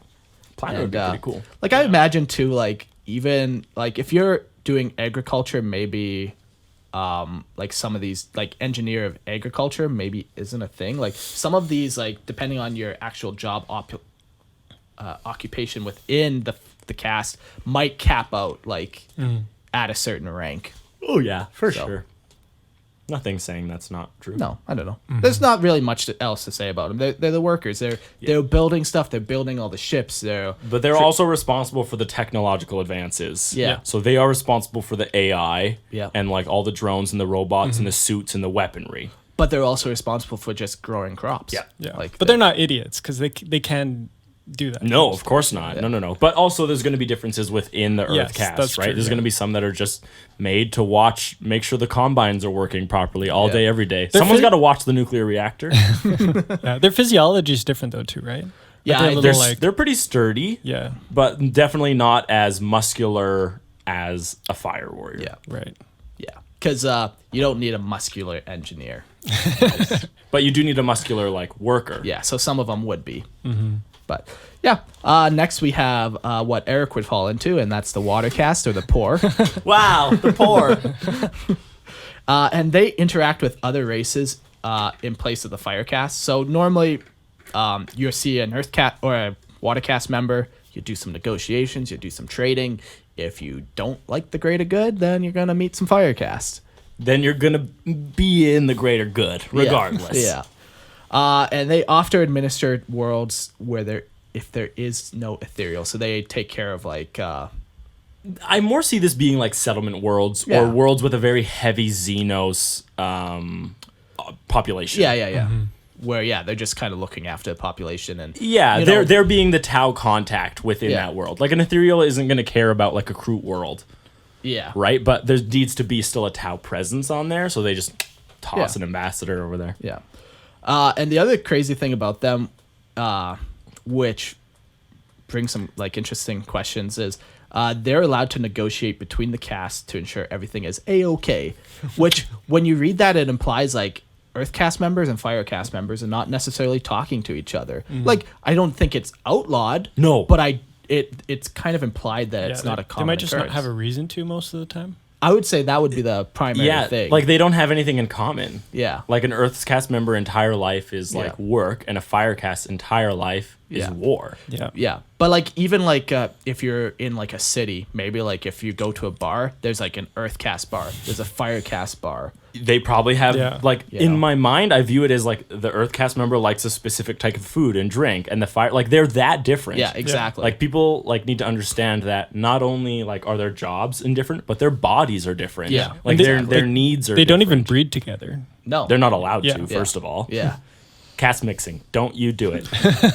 put it in. Yeah. So they're not exactly the most multicultural, though, society. No. No, Well- but they are actually the most successful in 40K. Go figure. Hey, Well, you don't need multicultural. That doesn't say a lot, though.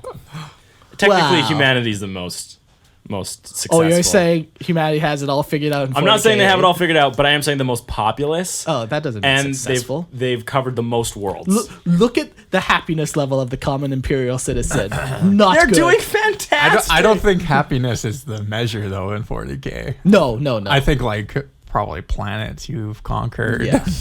But if you Domination. do measure it by happiness, I would agree with Yeah, you. like overall quality of life. Yes, yeah. Then the Tau are on top. Yeah. But it's all a facade anyway, so who cares? Are we just going to rehash that conversation? we Yes. had Bring it last- up. Bring it up. You better believe it. It's important. Something I really like about the Watercast is they can easily adopt mannerisms and cultural habits of the races that they're dealing with, which I really enjoy.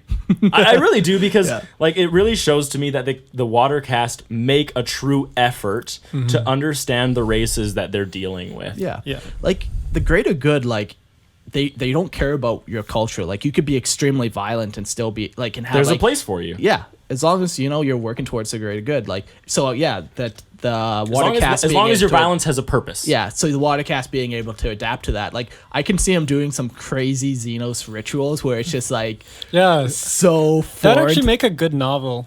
right? And like you just follow Watercast and he just like has all these wild stories Yeah. of meeting different Xenos and like yeah. That's all. I don't know. No, that is really interesting. I agree. So the rankings are bureaucrat, envoy, magistrate, diplomat, magister, sorry, and ambassador, So where in there do you think I fit? bureaucrat. Thank you. Just a useless guy who just runs around and I'm a button pusher. hey, so I know you guys have money. Can we hold on to your money, and then we will spend your money on things to get us more money, and then we won't give you any of the money that we are making And off then of your money. And then since you have no money, you can borrow from us. You Yeah. can borrow back your money, Yeah. but we are gonna charge you for using that money. yeah. Also, like, so I know in your bank account you have $20,000. You can't actually take all that money right now. No, we You need have it. a limit We need of it more than you need Five. it. So I see you as a bureaucrat. Okay. Useless bureaucrat. Just dead weight to the empire. Yes. Oh boy. Aw. Hey, it has nothing to do with you as a person. Just your life choices. Just who you've chosen to be, Eric. That's Exactly. all. But yeah, I love the place they take where they are like they should be the first Xenos contact. Yeah. They'll do their best to explain the greater good and to implore you to join it. But then it's like I feel like the Watercast every time they fail is like a personal like hurt insult Yeah. to them because Yeah. they're like, I wasn't able to convince you that the greater good was so good, and then they're just like, send in the fire cast. Yeah, no, Like, it would it's be a like- very like troubling defeat. Almost. Yes, Like, every yeah. time that they have to like send in the fire cast would Yeah. be like disgraceful. I feel almost to them because it's Yeah. such a pride thing that they're like, we believe so truly in the greater good. You should also believe in the greater good. Yeah. I feel like it really plays into how my character in the Tower RPG plays. Yeah, for sure. And if you know his backstory, it makes complete sense. Don't gesture to me. Stop gesturing to me. You know his backstory. That's why. All right. The last caste that makes up the Tau portion of the greater good is the air caste, or the core. And they're in control of the Tau Navy. This one's always an odd cast to me. We were joking around about it. Like, so originally they were messengers, and like this is way back before the Ethereals came, and like they were messengers, and they lived up on the mountains, and they had like little wings, and like, yeah. But it's like, okay, so you have a message to deliver Right, across the river. across the river. So you're a fire caste living on the plains. Yeah. And there's the water in between you, and then there's Yeah. the earth caste built the city Fiautun, like across the river. Yeah. But So- you want to get a message to them. Yeah, so you're like, I'm gonna go walk up this mountain, go find an aircast member. But first, I'm going to ask a water caste member to come with me. Oh, yes, So yes. they can help negotiate between me and the air caste. yes, and then the aircast will be able to deliver the message with the water With cast the water caste member. because you need them for negotiating. for between the earth and the air. Yeah, so the water cast member, you go to the water cast member, you're like, this is my plan. You give him the letter. The water cast member is like, okay, I got this. He goes to the aircast member. Who is 2 steps away. Yeah, and then gives him the letter. So then the watercast and the aircast walk across the river together. Then the aircast member gives the watercast member back the letter. Right. Saying, here, now you can negotiate. And then, yeah, life is good. It's Yeah. a simple system. It's easy to understand. What do you not get about it, Mark? Yeah, no, but it makes complete sense. How they were actually formed, it's very odd in my mind. But in current 40K, it's a lot more, it makes a lot more sense. Yes, it does. They are in control of the Town Navy, which is not like water navy, like the space navy, the Space Corps. Space Force? Space Corp? Force. Corpse? Isn't it Corpse? just core? What are you talking CORPS. Is it corpse? about? Yeah. No. It's core. Space core. Why would they put a P? I don't know. It's silent. Same with the S. English, man. It's fucked. But they live We almost should just entirely. speak exclusively in Tau. Hand signals. Let's do our podcast in hand signals. Hey, that was... Hey, double deuced us. He flipped us the bird. They live almost entirely off-world, and so have adapted longer, slender limbs and hollow bones. And they live almost entirely off-world because like they literally are like so frail and like space-ridden that like Gravity takes a very heavy toll on them. Off-world? What does that mean? Like They live in space. Yeah, Like they in satellites? No, like on their spaceships. There's a reason that you've never seen Ghostwing walking around outside the ship. Because she has real trouble. Oh, okay. Yeah. Yeah. So I'm assuming that on the spaceship in our RPG, like there's just an artificial gravity. Yeah, they would have for like her. there's always like the Oh, interesting. gravity dampeners or whatever they call them, like Grav inhibitors? grav inhibitors. Yeah.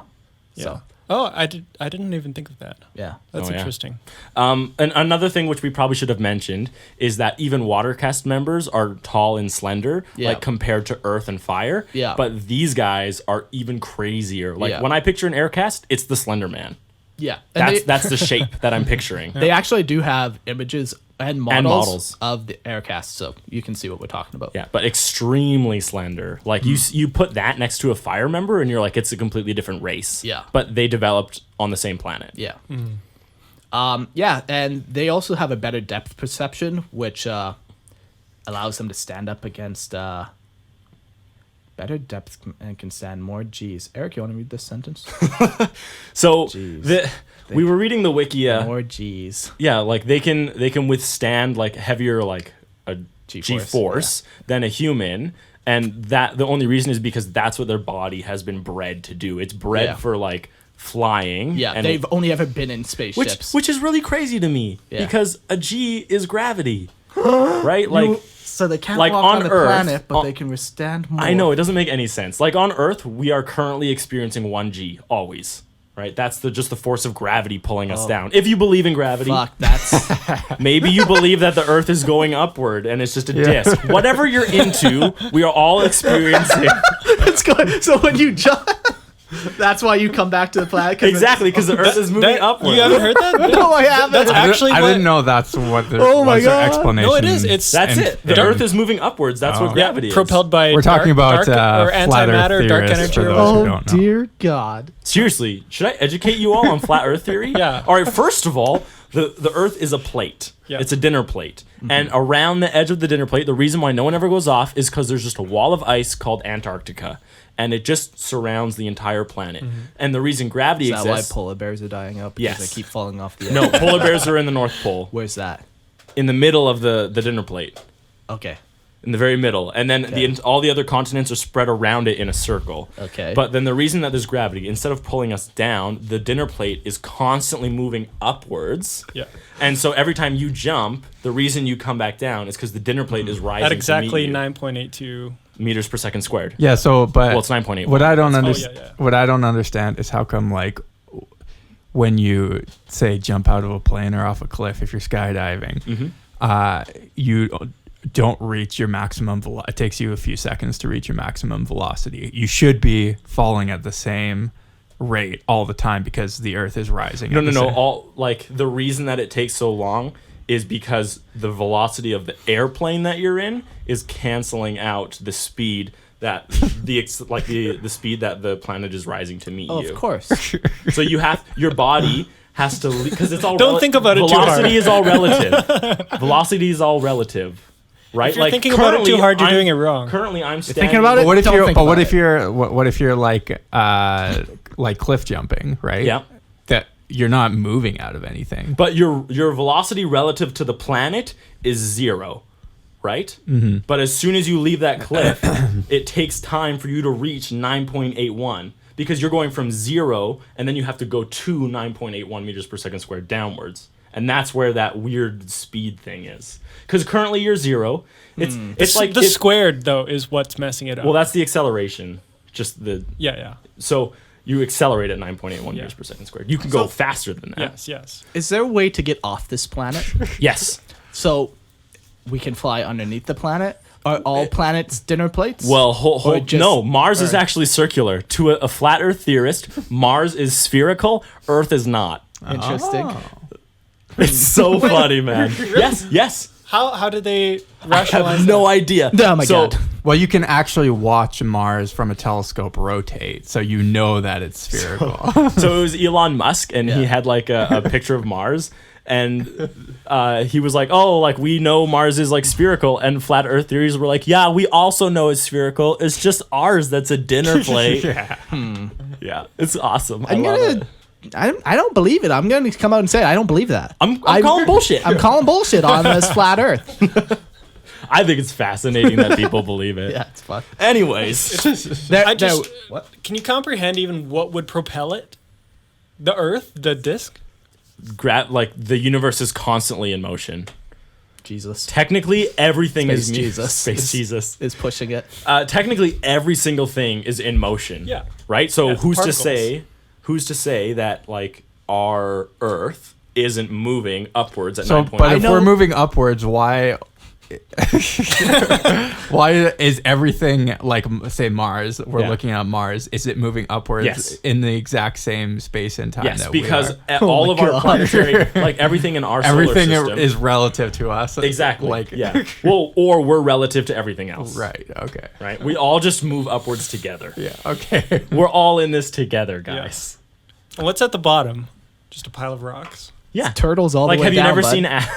Well, okay. So here's what it is. There's 4 elephants, and on their backs rests the dinner plate Earth. And then those 4 elephants are actually all standing on top of a giant tortoise. And that tortoise is swimming through space upwards, trying to find another world tortoise so it can mate with. Does the tortoise have a name?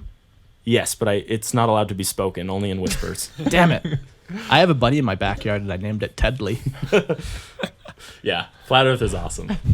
Anyways, but the reason that we got on this is because the sentence that they have better depth perception and can send more G's than humans doesn't make any sense to me, because they're so frail that they can't really stand planet gravitational pulls, but they're okay to withstand G's in Well, space, okay, which is so- the exact same force. Still, somehow that makes more sense than flat Earth.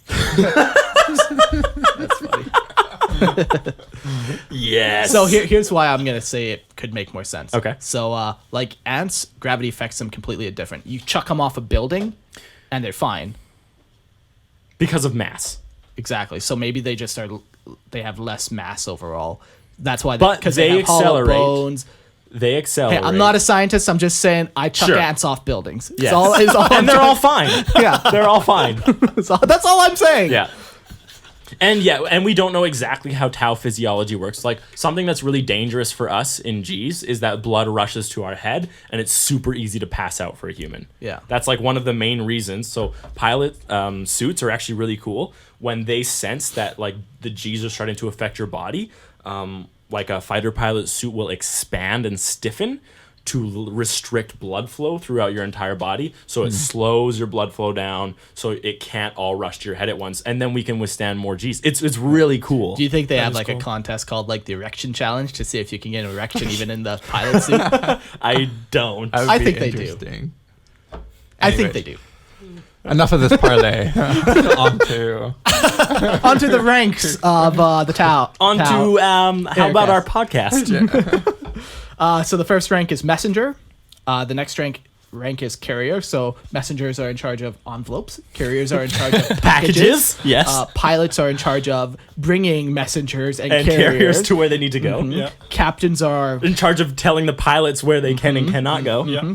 and admirals. Are in charge of entire messenger fleets. Perfect. They actually don't do any of the Navy. This is all just the Postal Service. Yes, That's- essentially. Yeah, that's all they do.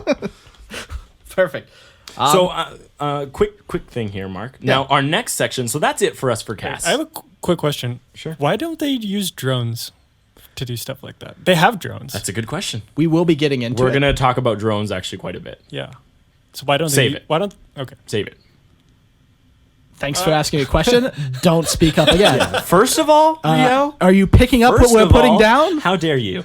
How dare you contribute to this podcast? Get out. Get out. I don't even remember inviting him. I didn't invite him, Jordan.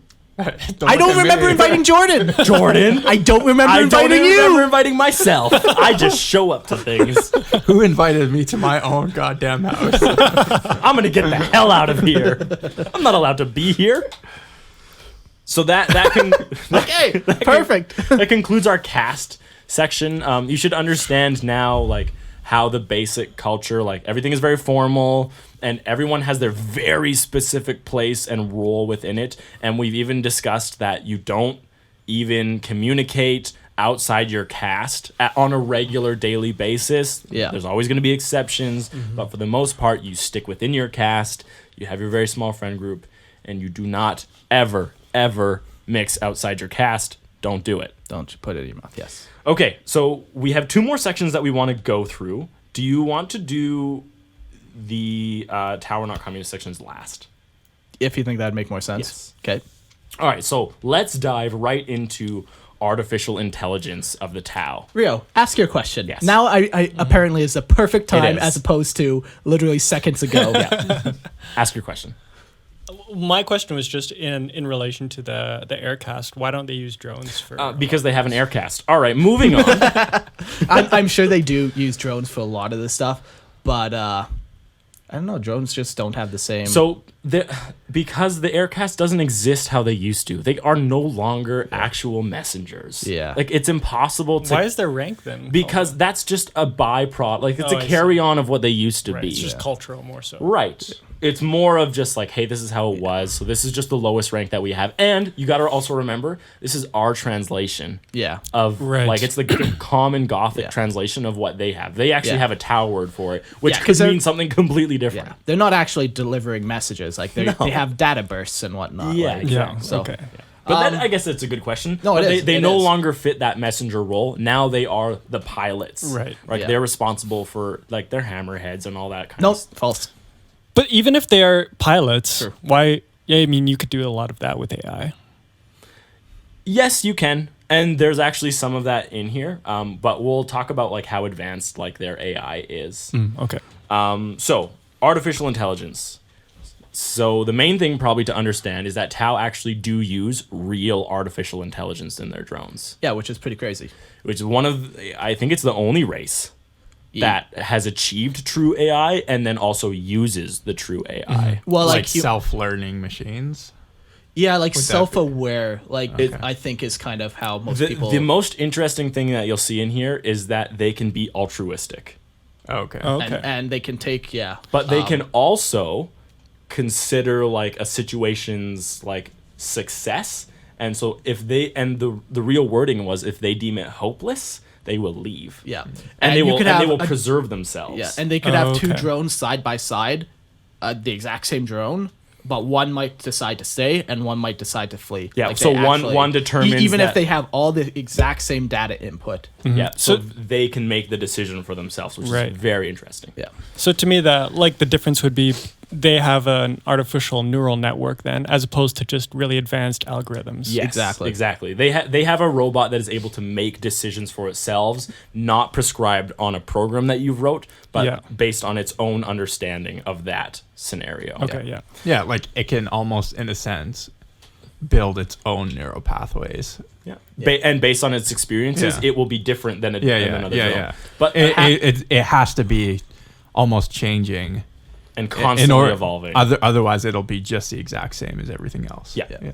Now, having said that, there is limitations upon the drone A. They're not these all powerful like they Yeah, don't have it's not the access- Matrix. Yeah, exactly. They don't have access to the internet where they have all knowledge and like they're very limited. They're limited. They're said to have the intelligence of a petra squirrel or a Terra squirrel. a terra squirrel. But think Patera squirrel. Yeah, it's spelled like pterodactyl, but I'm assuming you just don't say the P, so it's a Terra squirrel. Right. So it's like an individual drone has the intelligence of a very small animal, Yeah. which acts on an instinctual level. Right. So in my mind, it has a directive, and then it executes that based on an instinct that it carries within it. Yeah. And that's a single drone by itself. Yeah. A quick question. Yeah. Is that limitation because of, is it imposed by the Tau or is that a limit of their technology? That's a good question. I don't know. It's actually. imposed by the Tau. Yeah, is it? Okay. 100%. Because we can go beyond that level of AI. Sure. Yeah, right? there are examples. So Okay. there's two potential thoughts for me on this one. A, they have limited it, or B, the size of the drone limits how much processing power they're able to give it. Or even just the resources to give it Yeah. more is not necessary. You don't need this all-knowing. Right. You don't need bot someone to who just can mow the fields, to mow crops. Right, exactly. You just need one to understand, like, oh, it's raining outside. Maybe I shouldn't. Like, maybe, I Right. don't know how farming works, so don't listen to me on how to farm. But Okay. food appears on the shelves. That's Yeah. how it works. Right. So But they do have potential for greater. absolutely. Okay. Yeah. So a drone by itself, it can move independently, make its own decisions, and it can fire its guns if it's a gun drone, or complete their function when they determine the correct time is. Yeah. So if you have a shield drone, it can determine the correct time to deploy its shield. Yeah. Or a stealth drone can determine the correct time to put its shield on and take its shield Yeah. off. if you have AI in your household, it will determine, like, oh, are there actually Tau in the house? I'll turn the lights off. Stuff like that. Right. Just messing with you. Yeah. But, and this is where it starts to get very interesting, the effectiveness of its AI and its processing capability and power is increased, first of all, when drones are controlled by a Tau member. So when there is a Tau member who's in charge of this drone, it will become quicker and more effective at what it's doing. Yeah. Because obviously the human brain is, or even the Tau brain, is just quicker than and can come to more conclusions faster than the average machine. Yeah. Right? Unless they're built for a specific purpose and you've algorithmically done it. Right? So, and they use a drone controller to further increase the connection that the Tau member has with the drone. It's just a remote control. Right. Right. Yeah. Okay. But here's where it gets really interesting. When drones are in groups of 4 to 12, which is just like a tabletop reference as well, Yeah. they can create a network with each other and their processing power is exponentially increased. So Okay. they get more intelligent. So it's not just 12 drones working together now, Yeah. it's exponential. It's way more of a power Yeah. working together to solve problems. Okay. It's like the power of 48 drones or something. Yeah, it just... Look at those nips. Ew, Jordan. Fans are probably like, what? So Jordan's flashing us his nips. the, Nipples. the drones have a self-preservation protocol, and this goes back to their hopeless... Jordan. It's like the South Park, like... Yeah. you want cable? Ooh. We only have this package. Yeah, you have to buy all channels if you want. We don't want to watch sports. Sorry. Ooh, you're gonna have to get the special package. I have Ooh, no you idea want- what you're talking You about. want to listen to the Tau RPG? Ooh, So you you're have to gonna listen to a backlog of Ooh, episodes. yeah. Ooh, you want just the canon? Ooh, you're gonna have to listen to bonus episodes too. Something like that, yeah. Yeah, exactly. How we got there? Oh, Jordan's nipples. Jordan's yes. nipples. Yes. Yeah, yeah. Okay. So the Tau has a preservation protocol where it can leave a scenario if it feels that it's hopeless. Now, my guess is that if there's a Tau who's linked to it and controlling it, you're going to override that. Yeah. You can override the drone's ability to make that decision. But on its own, like apparently entire like squadrons of Tau drones have swung battles. So there's like a Damocles, and I didn't read this article. It was a reference, Yeah. but it was just like a shield wall of drones completely changed the flow of a battle, and apparently they did it on their own. Really? Yes, That's cool, actually. So they just determined that like, hey, like they're watching the battle and assessing it and understanding what's going on with their knowledge of tactics, and they created a wall just in a place that changed the entire flow, which is it really shows that how independent they can be. Yeah. Interesting. Yeah, and like you were saying too, they have self-preservation, but there are situations that override that. If a Tau is in harm's way, the drone will sacrifice itself to save the Tau, and that's probably built in. I'm assuming it is. I'm assuming that's like kind of an override of their Yeah.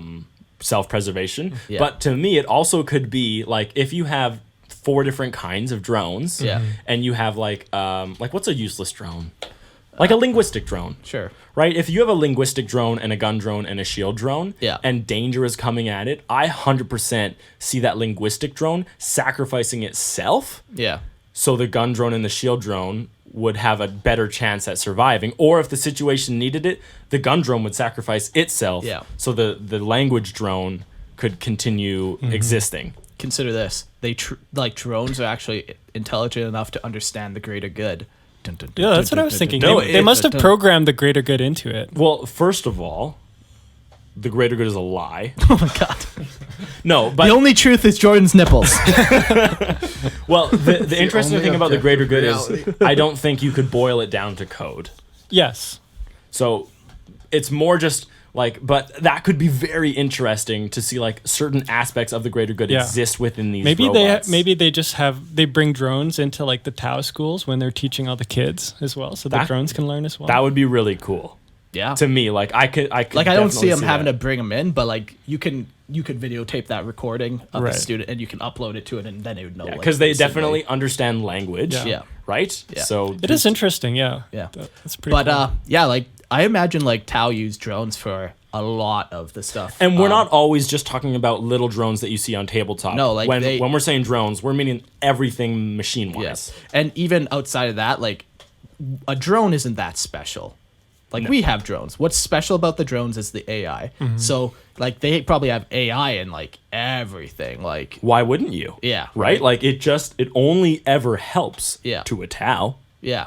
Right? So, and then expounding on that point, Yeah. Tau do not understand humans' aversion or anyone's aversion to AI. Yeah. Any race that has existed during the Men of Iron hates AI and fears AI. Yeah. Because the galaxy was almost destroyed by artificial intelligence. Yeah. And it was only by working together could they even save the galaxy. Yeah. So then humans don't use it, Eldar don't use it, Really nobody does. nobody does because it's way too dangerous. Yeah. But the Tau, like, they're like, it's only good. The AI is only a good thing, so we don't understand why no one else uses it. Yeah. But it's also just because they didn't exist during that time. Yeah. So food for thought. What happens if Tau, their drones, their AI technology gets advanced enough where they're like actually, instead of the intelligence of a small animal, they get the intelligence of like a Tau, where they're actually like they actually start creating like their own culture to them, and like what happens when the AI not necessarily turns like evil or anything, but gets out of hand and gets away from the Tau. Well, I'm going to answer the first question that you have written down first because I think that's really interesting. Okay. So you wrote, should drones have rights within the Tau Empire? Yeah. and we'll go on to the next one, but I really Yeah. have a good answer for this. Yeah. What makes you think they don't? Nothing. Like, I think drones already exist within the greater good and have a right. But just because we ask a drone to sacrifice itself for the greater good, we also ask Kroot to do that. Yeah. And we ask fire warriors to do that. here's the difference. They serve a We don't purpose. physically control Kroot with a drone controller. You do that with drones, where if you want it to sacrifice itself, you can physically or not physically, but drone control it to actually sacrifice itself, and then it has no choice. Absolutely. In which case, they don't have rights. Absolutely. But what's the difference between that and an ethereal telling a fire warrior to go stand on that ridge and die? I don't know if the fire warrior, if he refused to do it, would be sentenced. Like, I don't know if he would get in trouble for it. I wouldn't. To me, like, and I know you don't really like this point, but it seems to me it's very prevalent within the Tau culture. If an ethereal asks you to do something, you do it. Well, yeah. So and there's no question about it. Oh, and that's fine and So good. So he will. There's no such thing of a fire warrior saying no. There's examples, but Right? Like Farsight. Yeah. But it's because he lost his ethereal. Yeah. If the ethereal had been with him the whole time, none of that would have happened. yeah. Right? So if a fire warrior is there and the ethereal's like, I need you to go up there, you're going to die, but your purpose is that the rest of us are going to live. How is that different from us controlling a drone Because and telling it's not. You are still asking or telling. You are not you're telling? telling though. It's a command. I can tell it's a you- command. Yeah, but it's different though. It's different because he's not forced to do it. He still has the choice to do it, where the Tau drone controller Right. makes it so he does not. Yes, you are telling it, but you are forcing it. It has no say. So there would be a difference. I understand that like the thought process is different, but in the end result is the exact same. But okay, so let's take the example and take a Tau fire warrior and put in a Kroot. If the Kroot's like, no, I'm not going up onto that Who are hill. just mercenaries. Okay, a Vespid. Yeah. Like, and they say no. I don't think they're being punished for it. Not necessarily. You really don't think so? Wouldn't that I don't think so, wouldn't no. Wouldn't that send a message that you don't have to listen to the ethereals? I don't know, man. In a battlefield situation, are you gonna really listen to the Ethereals who aren't like warriors? Like I can see a lot of cultures look at the Ethereals in a battlefield situation and be like, "What do you know? I am a veteran of 100 years of experience, and I can see I am that. not going to die on that hill." But if And you're we're- in the greater good, yes, and if you fully believe it, yeah, like you also believe in the ethereals then. Because they are like the physical embodiment. not necessarily. I don't think you have to believe in the Ethereals to believe in the greater good. I think they are mutually exclusive. What do you think? I think the greater good is greater than just the influence of the ethereals. I mean, obviously they brought it, but I don't think they are the greater good. The greater good could live on if all the Ethereals died. But the unity wouldn't. Maybe it would. People need someone telling them what to do. Because you and I are going to interpret the greater good two different ways. But if we believe Yeah. that this guy interprets it for both of us, Yeah. then we would never fight over the interpretation of the greater good. Right. Sure. Because it would all come from him. And Sure. that's what allows the unity. But as soon as you and I are going to interpret it, some holy text, I'm quoting that in quotations, we're going to find differences in it. Yeah, for but sure. if we listen to one guy telling Yeah. us about the interpretations, we're not going to question it. And that's, to me, where the unity comes from. Yeah, I think, I don't know. Back to the question on whether the I think- drones actually have AI. No, I mean, whether sorry, they have whether rights. whether the AI have rights. I think they probably do, as you said, and I'm sure like the Tau, they have rights for all of their members. But I think the greater good and its utilitarian purpose is of a higher priority even than the individual rights of the members of its empire. Yes. So but- then is that more of a rights-based society or just like I don't a think privileged basis? Like the society grants you certain privileges, like you're allowed to own property or something. That's a privilege, but it's not really. You don't have a right to it. Right. Right. Well, of course, yeah, because Yeah. if you're not in the society, you don't get it. Yeah. Yeah, I don't think it's not a very individualist society No. at all. Not for the Tau, No. but for races that are not Tau, who are still part of the greater good. They still function on their own. The Kroot own land. They own their own planet. Like all these different races, they still own their own stuff. They still can volunteer to do things and to say no to doing other things. I definitely see it as it's just a thin veneer. It's all like in the moment that the Kroot are like, we're gonna like do this now, and if the Tau don't agree with it, the Tau aren't gonna just sit idly by. Like depends on what it is. What if it contradicts? Then if it contradicts, then, Because the Kroot- then you have an issue. Yes. But there's a lot of things that you can do that do not contradict the greater good. Very but true. Are still very true. might not be agreeable. Yeah. Right. Like the eating of flesh. Yeah. That does not contradict. Like if you want to eat this orc flesh, that does not contradict the greater good. Yeah. But we still think it's gross. Yeah. Exactly. Yes. So. But I more see of like the Kroot are like, hey, like once every 6,000 years we go on like a crusade and we destroy like all the planets in our star system. I'm like, that's not a thing. It's not canon. Sure. I know But what you're that saying. would totally go against the greater good because the Tau have worlds. Yeah. Right. That they've. But what if it wasn't? What if there was no Tau worlds in that? Oh, then probably they wouldn't care. Yeah. Exactly. Right. So it all has to do with. But here's the thing: is the Tau place themselves above everyone else. Yeah. So usually. Right. So a Kroot. Do you think a Kroot would be expected to die to save a Tau? Probably. You see examples of it all the time in the Koyan. Okay, but I think it's more because the Kroot are better suited to that role. Not to dying, but to baiting people into a trap, holding them in close combat. Like, they would do a better job of it than a Tau Fire Warrior 100%. team. So it's not 100%. a matter to me of, well, we care about Tau lives better. It's just, sorry, you are better suited at this role. You are better suited at being the bait than we are. Just like... How convenient. Well, no, like, no, I agree with you. because the but, Tau yeah. do have Xenos that have very predominant roles. Yeah. Like there are a purpose for everyone, and everyone has a purpose. exactly. So sometimes you get that shitty purpose where I'm sorry, you're just good bait. Like sorry, But you could also yeah. be self-sacrificial and put yourself as the bait. You could.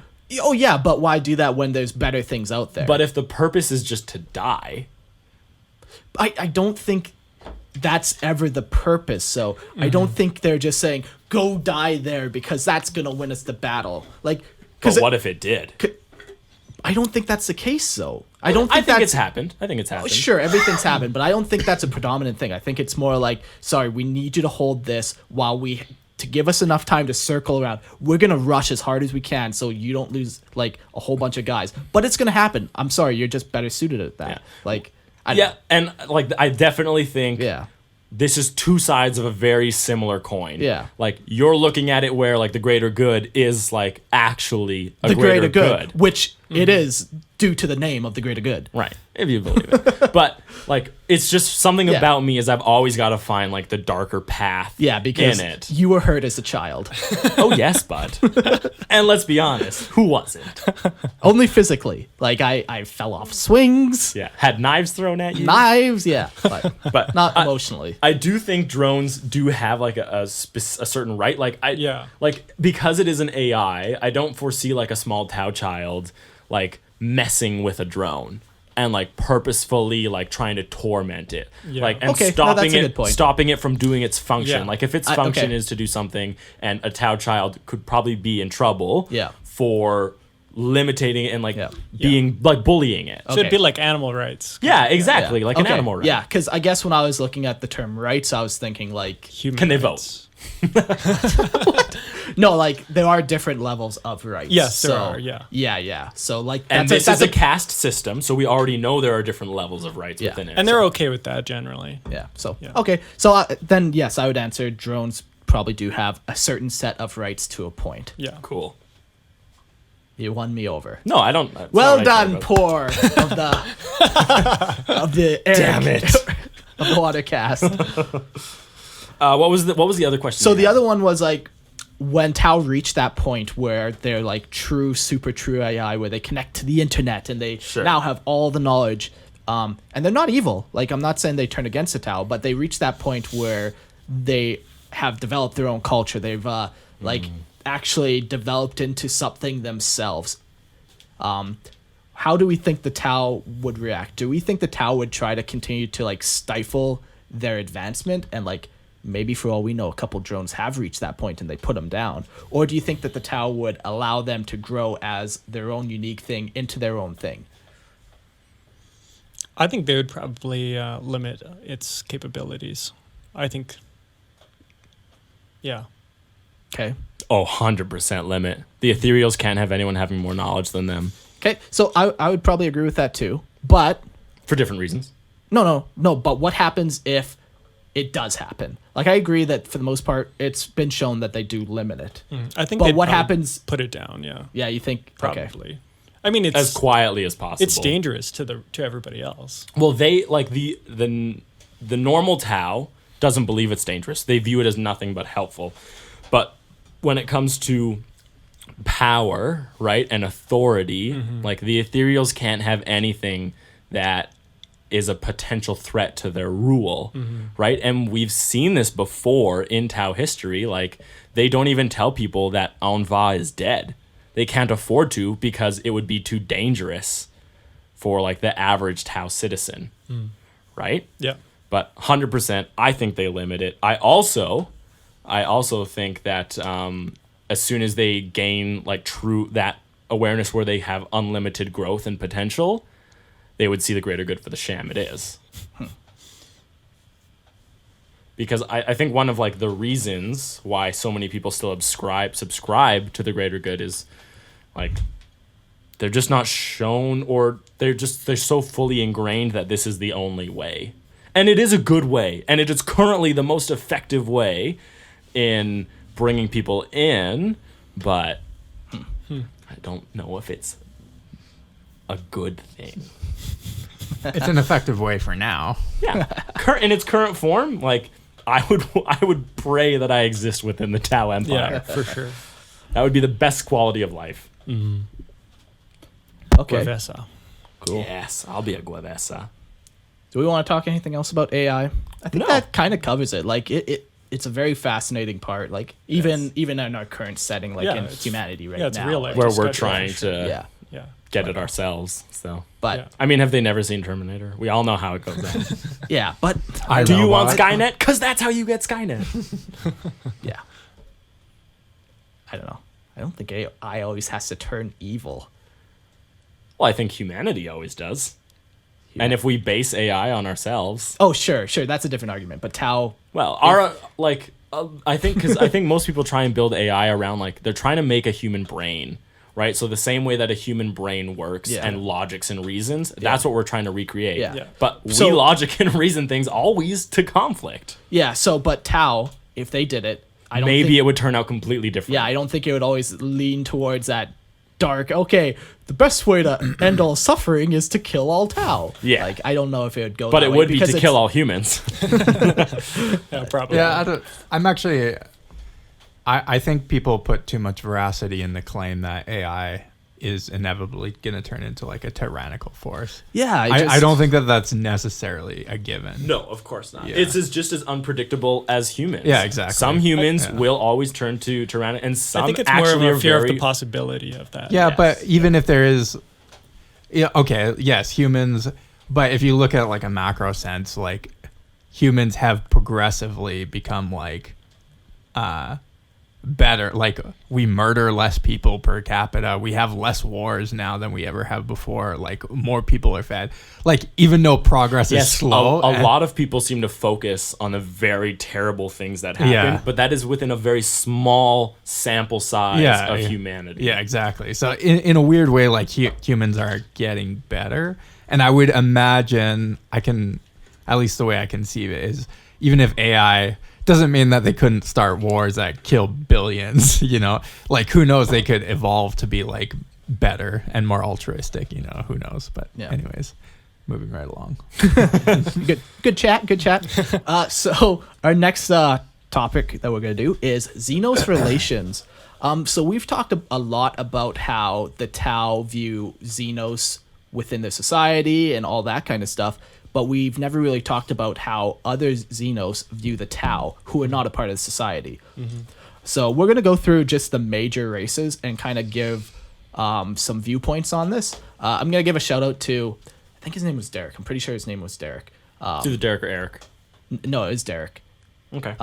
He sent me a bunch of voice clips and of just like his thoughts on some of this. So I will be implementing some of that. So yeah, if ever I like send out like a message like, hey, we're doing this episode, I'd love to hear your guys' thoughts.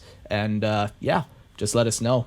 Do our research for us. Well, yeah, like it's always good to have more people doing stuff so I don't have to, you know, Right. like it's a positive Yeah. thing. The object is to work smarter, not harder. Yeah. Like I see this eventually turning into a pyramid scheme with us on the top. Right. Where we're getting At all the the money. tip of the pyramid. Yes, and people are working below us. Right. And So here's the thing: if you want to join Lorehammer, you have to just get 3 friends to join Lorehammer. There's an entrance fee. It's just an easy $100. but don't worry, you get a pocket a $5 fee. And for everyone you everyone. refer, you get a $5 Yeah, bonus. Exactly. So, like- all you have to refer is 20 people, and you make your money back. Yeah. It's not a pyramid scheme. It's a pyramid model.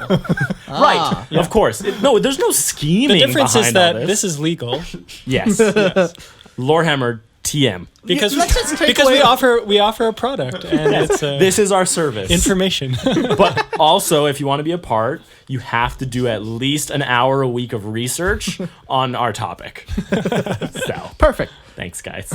But yeah, thanks. Yeah, appreciate it. Yeah, it is So- Derek. I take a look. Yeah. So first we'll talk about the Eldar and how they often view the Tau. So they view the Tau as young upstarts. Like the Tau, as we know, have only really been a galactic player for, 500 years. Very, very recent. Yeah. And the Eldar believe that the Tau are way too naive to the horrors of the galaxy. Like, as we know, the Tau is all about the greater good and love and peace. It's like, the Eldar are like, hey, have you ever heard of the Chaos Gods? Like, Yeah, like some things you just need to put down. yeah, exactly.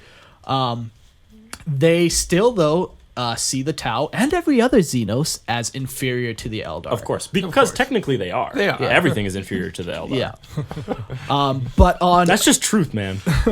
But on very, very rare occasions, some Eldar do feel protective of the Tau. Like, look, this like bright new spark in the galaxy. Like, this could be. It needs to be protected Yeah. and nourished. Yeah, exactly, and that grow. Like, this could finally be the redeeming quality And that we're the looking for. Eldar definitely, the Tau see the Eldar also as a potential guide. Yeah, And they believe that the Eldar could do more Yeah. to guide their race to like a prominent standing. And they could, but the Eldar Hey, just give us access to the webways.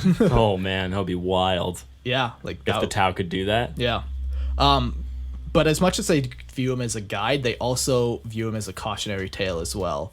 I don't know how common of a knowledge it would be about the fall of the Eldar and stuff. Not to But- not to the standard member. No, definitely not. But I'm sure Watercast members, like, they've probably seen performances by the Harlequins, But they view it as, like, the cautionary tale of, like, okay, so we got this, we have this empire right now. We're building this utopia.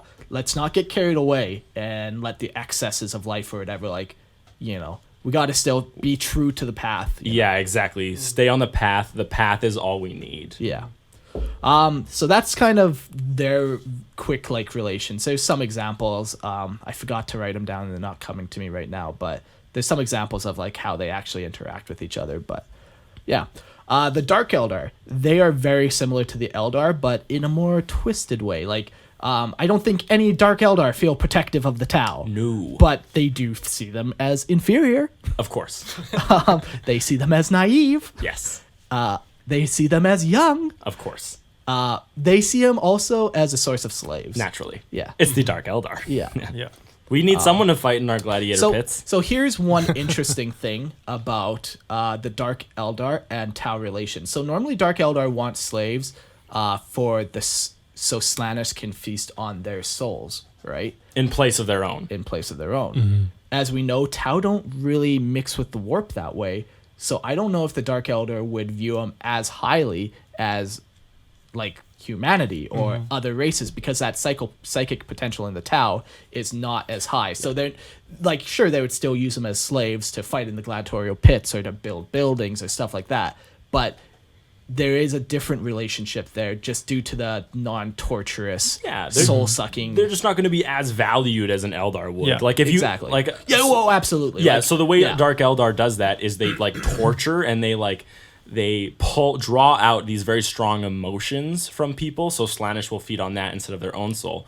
So if they torture an Eldar or a human, they're getting a very strong emotional pull. But if you torture a Tau, it's just not as much. Right. So I view it as like, well, if I have to use the Tau, I will. They're not going to not use it. Right, of course. Yeah. Of course. It's just not the most valued prize. Yeah. Yes. So orcs. What we know about orcs is orcs like to fight. So as long as you're fighting the orcs, It's a good time. it's a good time. They're having fun. They're like, they're like, we're friends. Or like the orcs are like, how do you see the Tau Empire? They're like, yeah, we're good buddies actually. We always have good fights. Yeah, like, you know what I mean? Like, Yeah.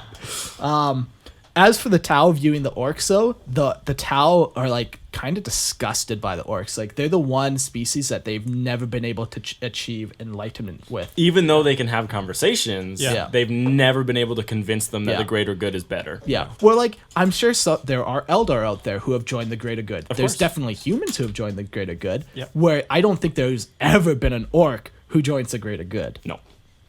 and doesn't betray it within a week. Like, Right. there are free Buddhas who are like orc mercenaries where Yeah. I'm sure they've joined the greater good Yeah. for a week. Yeah. Yeah. You know? And then they're just like, what? I wanted to kill. It was part of the greater good. It made me feel good. Yeah, exactly.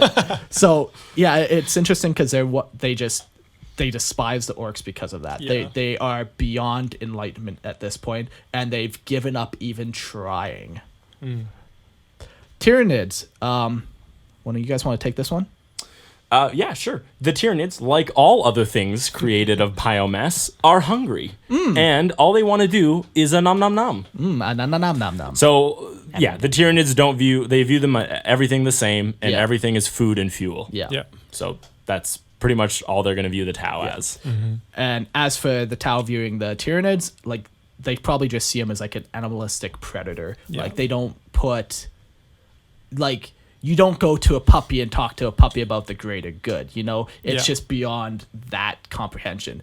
Where the orcs, like, they can try to, and they You try. can have a conversation You can- with an orc. Exactly. But you where- can't with a Tyranid. Exactly, yeah. I think probably the Tau don't quite understand the threat as much as humanity does of the Tyranids. Yeah, yeah. Well, It's, Because they don't have they're the so psychic. small. Yeah, well, but they're yeah. also so small, like the Tau are so small in the galaxy, they don't understand The scale. the scale that the Tyranid invasion has actually come. yeah. Right. And it seems like Tau haven't lost a lot to the Tyranids. Like, they've only got, like, minor little tendrils, and they've been able to hold it off. A good thing about the Tau is that they're actually buffered all around by very powerful races. That's a good thing. Well, in terms of Yes, this, no, I know. Yeah. right? Like the Tyranid threat goes after like humanity, which is on like their south and western and eastern side, and then to the north, Yeah. like it's a bunch of Necron tomb worlds. Yeah. Oh, is it? Yeah. Oh, interesting. Like the Tau Empire is absolutely tiny, and it has got yeah. a good bodyguards. Which brings us to how the Imperium view the Tau. It's just another alien race. Like, To be honestly, destroyed. they're so irrelevant to the Imperium as a whole. Like, Yeah. when you actually look at a galactic map, the galactic area that the Tau control is It's like so... it's like 1/100th of the area. Yeah, like it's of, like, absolute yeah. of the entire galaxy. It's absolutely fractional. Yeah, like, so I honestly think, like, the Imperium just sees them as another, like, upstart. Like, they would see, like, Sloth. They would see all these other Minos. The Tau The to the Demiurge. Imperium are a minor Xenos race. Yeah, of course. Yeah, because And the only reason why they haven't been able to wipe out the Tau is because it seems like every time they get into a huge clash, the warp.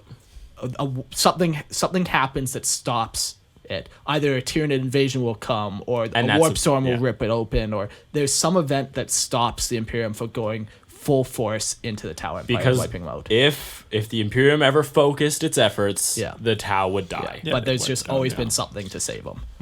So that's pretty much how the Imperium views them. Just they don't. It's irrelevant. Yeah, but that's the Imperium as a whole. There's also Inquisitors and rogue traders and Yes. lots of aspects of the Imperium that do frequently visit the Tau and view yeah. them as even allies. Yes. Yes. yeah.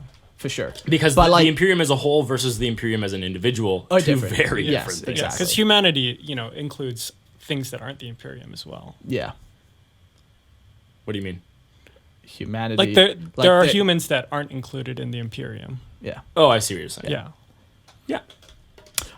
So the Tau see humans as a great ally as well as a great foe. They've had some great experiences with humans. They've also had their worst battles with humans. So it's kind of that flip side. Like I'm sure anytime the Tau go into conflict with the Imperium, they always send a water cast first, and they try that first option. Like I know they always do that anyways, but I'm But sure it's there almost are, a desperation. Yeah, like- because they're like, like- we need this to work, or else this is going to be terrible. Yeah, exactly. Where it's not that same. I don't think it would have that same like pull with like maybe Eldar. Like they would talk to the Eldar, but I think it's not going to come to the same blows, the same scale. Humans are vindictive. Yeah, you Yeah. know? Oh yeah. So yeah, it's the greatest ally, also the greatest foe.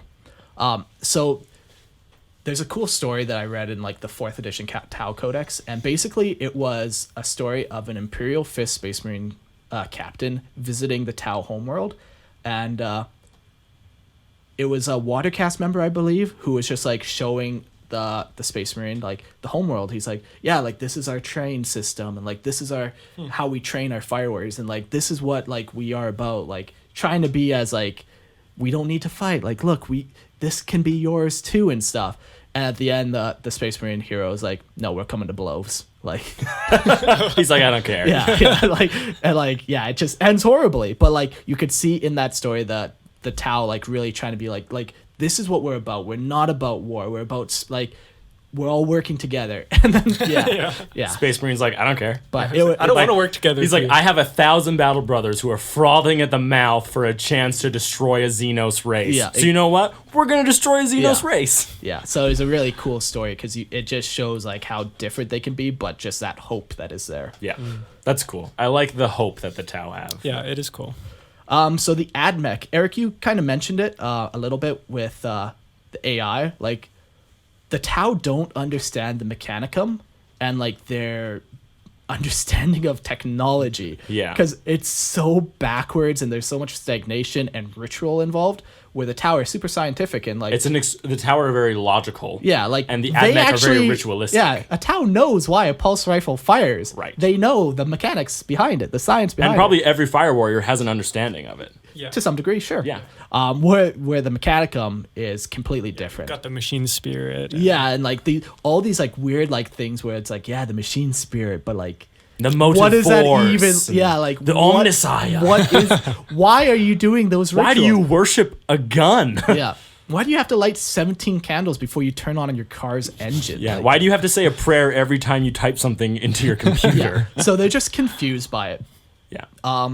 The Tau don't understand the AdMech, and the AdMech are terrified of the AI that the Tau are creating. Exactly. So yeah, that's really all to say about them, I think. Necron. Eric? Same way Necron view every living species, something to rule. Yeah. So I wonder, does it ever say, Eric, like what a Necron ruling over other Xenos would look like? Are they literally just like, the easiest example would be like Egyptians, and like, are they literally just using them to make pyramids? Or is it more like how do you see So, that relationship actually going down? A Necron is all subjugation. Yeah. And the same way that the Tau have the caste, the Necron have like their own version of like your rankings, right? Yeah. And there's Necron, and then there's everybody else. And Yeah. the Necron don't really care. Now there's two trains of thought with when it comes to live subjugation. One is that the Silent King wants all these bodies so he can transfer the Necron souls back into it. To me, that's horse shit. Their souls are gone. Yeah. There's no reclaiming them. Sure. So Yeah, they were eaten. yeah, exactly.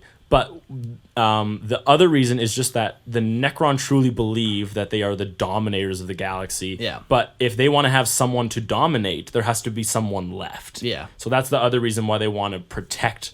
Like, it's a really weird thing. They need to protect the galaxy so they have someone to rule over. Yeah, Right? yeah. But it truly is not like they don't need food, so they don't Yeah. need people to work fields, right? Yeah, exactly. They don't like they're just it's an indulgence kind of thing, right? They want to rule over somebody so they feel powerful. Yeah. But like to me, it's like as long as the Tau wouldn't pose a threat, like I don't see the Necron being like you're not allowed to have technology. It's more just like as long as you worship us, like we don't care. Yeah. Interesting. Yeah. It is a So very pharaoh look at it. Yeah. Right? Like worship us, view us as like the gods and the rulers. Yeah. Like the destined rulers. It's almost like humanity's divine right to rule, but less divine and more just it's our right. Yeah. Cool. And that kind of is all the major races and how they kind of interact with each other. Usually most things will come to blows, which is a given. It's 40k. There's not a lot of peace amongst the If it stars. didn't come to blows, I'd Yeah. be like, why is this race here? Exactly. So the next thing we're going to talk about is why Tau are not communists. Yeah, not And even remotely close. And for everyone who says space commies are Tau, like they're not. Like for me, anytime I say that, it's a joke. Yeah, like, and that's usually what it is. But I just want to dispel the myth that they're communists. Not Eric, my other only friend, Christian sent me a link saying, and this was like the article or whatever. Eric, you want to read it because you're better at words. Point number 1, the Tau are not communists. Oh, these points, you don't need to read the points. Oh, I'm going to because I love the fact. I love points 1 and 2. Point number 2. That's just the way it copy and pasted onto here. Hey, That's I'm not saying you wrote it. I'm just saying I like this. Okay. So point number 1 is the Tau are not communists. Point number 2, they are the exact opposite of communists. So communism believes in the dictatorship of the proletariat. They believe that there needs to be a complete abolishment of all caste or clique systems, and that every single person needs to be created and needs to be treated equally. Yeah. Which is not the case in Tau at all. yeah. The Tau are firmly believing that people are not equal. Yeah. And that People are- everyone is treated very differently. Some would say they have a caste system. Some would say. Some would say. So communism, there's a couple more points. They believe in the right and necessity of the working class to control the means of production. Okay, sure, whatever. The reality is that in Tau, the working class does not make any decisions. Yeah. It's all the Ethereals. Yeah. They make all the decisions. And then the last thing about communism is that the abolishing of private property and holding of all things in the common good, which is different than the greater good. The common good is not the greater good. They can sometimes overlap, but they do not always overlap. Yeah. So, Yeah, in the abolishment of private property, like there are Xenos who own land, like the Kroot own their homeworld. of course, like, so and like if there's a Guevesa, like they can have their own property. exactly, Right? Yeah, Maybe it's a similar version to how us do it. You got to pay your taxes, sure, Yeah. but it's still your property. yeah, exactly. So an actual communist would hate the Tau. The Tau are Plato's republic. They're rigid, ultra hierarchical technocrats, where a tiny elite caste, the Ethereals, own and control everything. Yeah, I was actually thinking that more about the Tau because I read The Republic about a year ago. Yeah. And it more resembles the Republic. It's almost, in a weird way, It's kind of like a dictatorship. it's almost more like a proto-fascist kind of thing. Yeah, anything where there's a ruling person at the Yeah. top who gets to determine the validity and value of Yeah. everyone else. They're a little more maybe altruistic than like a fascist state, but it is It doesn't change the fact that one person is making the decision. it functions. Yeah, the mechanisms are almost like very similar. in of how course, you can have a really good fascist leader. Yeah. Right? A very benevolent Totally. fascist leader. Yeah. There's nothing wrong with that. It doesn't Yeah. change the fact that it's fascism. It just doesn't happen often. And right, that's because why people power usually, corrupts. Yeah. But it just hasn't in the Tau, apparently. Yeah. An actual communist would want to, first of all, abolish the caste Of system. course. Get rid of any differences between people. Which, if we know the Tau, they like the caste Oh, system. they need the caste system. Yeah. They would kill the Ethereals, and if we know the Tau, that would not be a good That would thing. never happen. Yeah. No. And the reason you kill the Ethereals is because anytime there's a change of power, you get rid of the people in charge so the worker class gets to determine what happens in charge. Yeah. Point number 3, they would distribute the means of production and defense, including technology and weapons. And, like, as we know, the fire castes are the only ones with, like, weapons. Yeah. Earth casts don't pick up guns. No. Water casts don't carry guns. But that is so essential to the way that Tau work. Right, of course. Yeah. You could, like... You can't separate those things, otherwise you completely change the entire everything about the Tau. The purpose of the greater good. If you got water cast members carrying pistols into negotiations. No longer a negotiation. No longer a negotiation. Fourth, they would establish a state council so that things like food and education could be centrally managed and given out to those in need. I can see that one happening already. Yeah, sure. That happens. But that happens even technically in our society. Yeah, like Right? well, even in fascist states. Right, do that. exactly. Yeah. Yeah. That to me is like not a Not necessarily. It's not looking not for defining. and it's not looking for equalizing the classes, right? It's just like kind of the social safety net. exactly for the people at It's the just bottom. making sure that everyone is educated and Yeah. taken care of. Yeah. Which can be any society. Yeah. So basically, as we've kind of said all these points, they're pretty much the exact opposite of the Tao. Communists are not Tao. Tao are not communists. They're not. Like you said, Eric, it's mostly for a joke. Yes. Like, I understand that. But people gotta when stop you, doing that. When you and like, I say space commie, it's a bashing on the rhetoric that people do it. But there are people who legitimately are like, oh no, like they're space communists because they believe in sharing everything. False, lie, They hatred. Do not believe that falsehood, guys. Yeah, exactly. Tau do not care about the common good. They care about the greater good. Yeah. And if it so happens that an ethereal tells you to go take that ridge, You and take you're gonna it. die doing it, You bloody damn will take it. Take that ridge, Because and you'll that's- die. yeah, Because that's it's the for greater good. the greater good, not the common good. Yeah. And that's like a fascist like way of thinking. Yes. Yeah. Fascists think about the highest good that you can achieve. That's sort of their Yeah, not necessarily the good for everyone. Right, But the yeah. good, like not for like the common good is an individualistic good. Yeah. Right? It's making sure that every single person is doing okay. Right, The yeah. greater good is about the race as a whole Yeah. and making sure the race is doing good. And if it turns out you need to kill a couple million to save a billion, Couple million Poctroon to save a billion. You That's do what the that. greater good is going to do. But not the common good. yeah. So Unless it's the ruling class, then yes. so that's all that rant is. Like, just don't call them space commies anymore. They're not. Yeah. So Yeah. the more you know. The more you know. Knowing's a quarter of the battle. The rest is fire warriors. All right, so we got some questions that people asked us. Question number 1, Timothy Van Nguyen. How does a Veer deal with his insubordinate you? Good question. Great question. Probably kills him. You think? You think? No. Yeah. Not kills, but there's definitely chastisement, like maybe, of course. maybe lashes or a little spank on the butt. You get an ethereal to come talk down to him. That'll set him up in his place. Yeah. So That's just a play from our Tau RPG. yeah, Tim plays and he's a Veer, and we have everyone's insubordinate. Yeah. Of course. Yeah. We don't have anything such as a To chain be of fair, command. though, we're so far removed from the structure of the Tau Empire that Yeah. We've evolved past the need for leaders. Yeah. We're Yeah. like Farsight Next question. from Sid. Or actually, I have no idea how to say this guy's name. SJD. I have no idea how This to guy say lives in that. Calgary. We got to get in touch with Does him he again. really? Yeah, he does. Oh, He invited us to play at Sentry Box one time, but it's more like we should play at Sentry Box and not like at 9 o'clock Oh, on I Thursday. see. you know. Oh, let's But do it then. I'll send him a message, or you can send me a message if you hear this.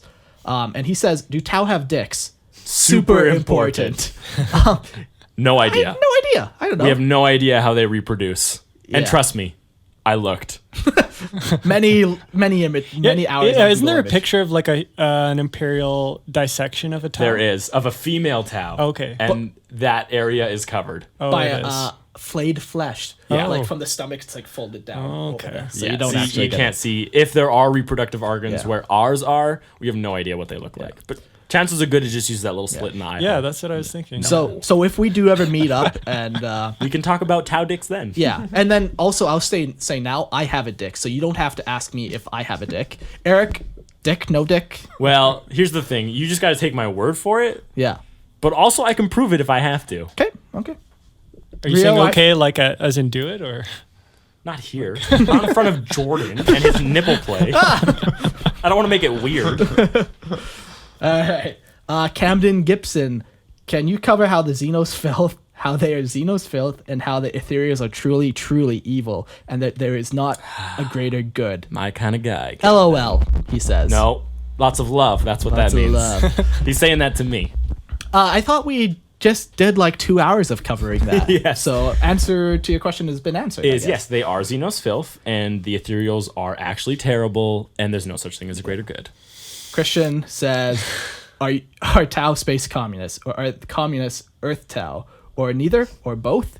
And We you know answered what that you one. did, Yeah. Christian. Yeah. You know what you did. You know why you're not on this episode. JS says, if we agree that the greater good is a lie instrumented by the ethereal caste, who made the Ethereals? They appeared from the sky and subjugated the race, quote, instantly. They seem bioengineered, and the only Tau group to break free of their ideology is the Farsight Enclave. Realistically, aren't they just as bad as the Imperium, although they may be tolerant? So, who made the Ethereals? Who Complete knows? speculation. Yeah. There is one or two races who might have had the ability to do that, but they would have been engineered for like hundreds of years Yeah. before the Ethereals were brought back to Tau. And that is actually a pretty strong theory. Yeah. That some other race created them and Yeah. brought them back to Tau. If I could like put money on, if I had to put money on something, I would say like the Cabal. They just go read up on the Cabal. It's way too much. We're running out of time to go into it, but go look them up. Basically, they want to end chaos, and Tau don't have any warp presence. Also, if you've seen the Tau, like if you're trying to end chaos, if the Tau won the galaxy, chaos would be ended because they don't have an emotional print. Like, yeah, I don't know. It could work out. Who knows? It's a tough. It is all it's a- speculation, yeah. but yes, there is like that evidence that as soon as like you no longer have an ethereal with you, Yeah. you seem to understand the lie for what it was. Yeah. As evidenced by the Farsight Enclave. Are they as bad as the Imperium? No. Not even No. remotely. No. Yeah. The At least Imperium everyone is- has a place in the greater good. Yeah. Whereas in And you- humanity, your place might be as a servitor. Yeah. Whereas most likely it Yeah. is. Or if you're not a human, your place is dead at the end of a bolt gun. yeah. Yeah. Ronnie asks, what's the daily life of a Tau in Farsight Enclave? Do they still believe in the greater good? Do they still function in castes? That's actually a really cool question. Yeah. So, do their daily life? I believe a lot of it revolves around military training because they're such a small thing that they have to always be on guard. They're always defending their borders from orcs and from other Xenos, other So, Tau, like humanity. the Farsight enclaves are primarily fire caste members, which are military. So I'd say the daily life is primarily Military like, focused. militaristic. Yeah. Yeah. Do they still believe in the greater good? Probably a form. Yeah, I would say definitely a form. Like they're not being evil. They're not. No. They're not the difference between the Imperium and Chaos Space Marines, No. right? They're just.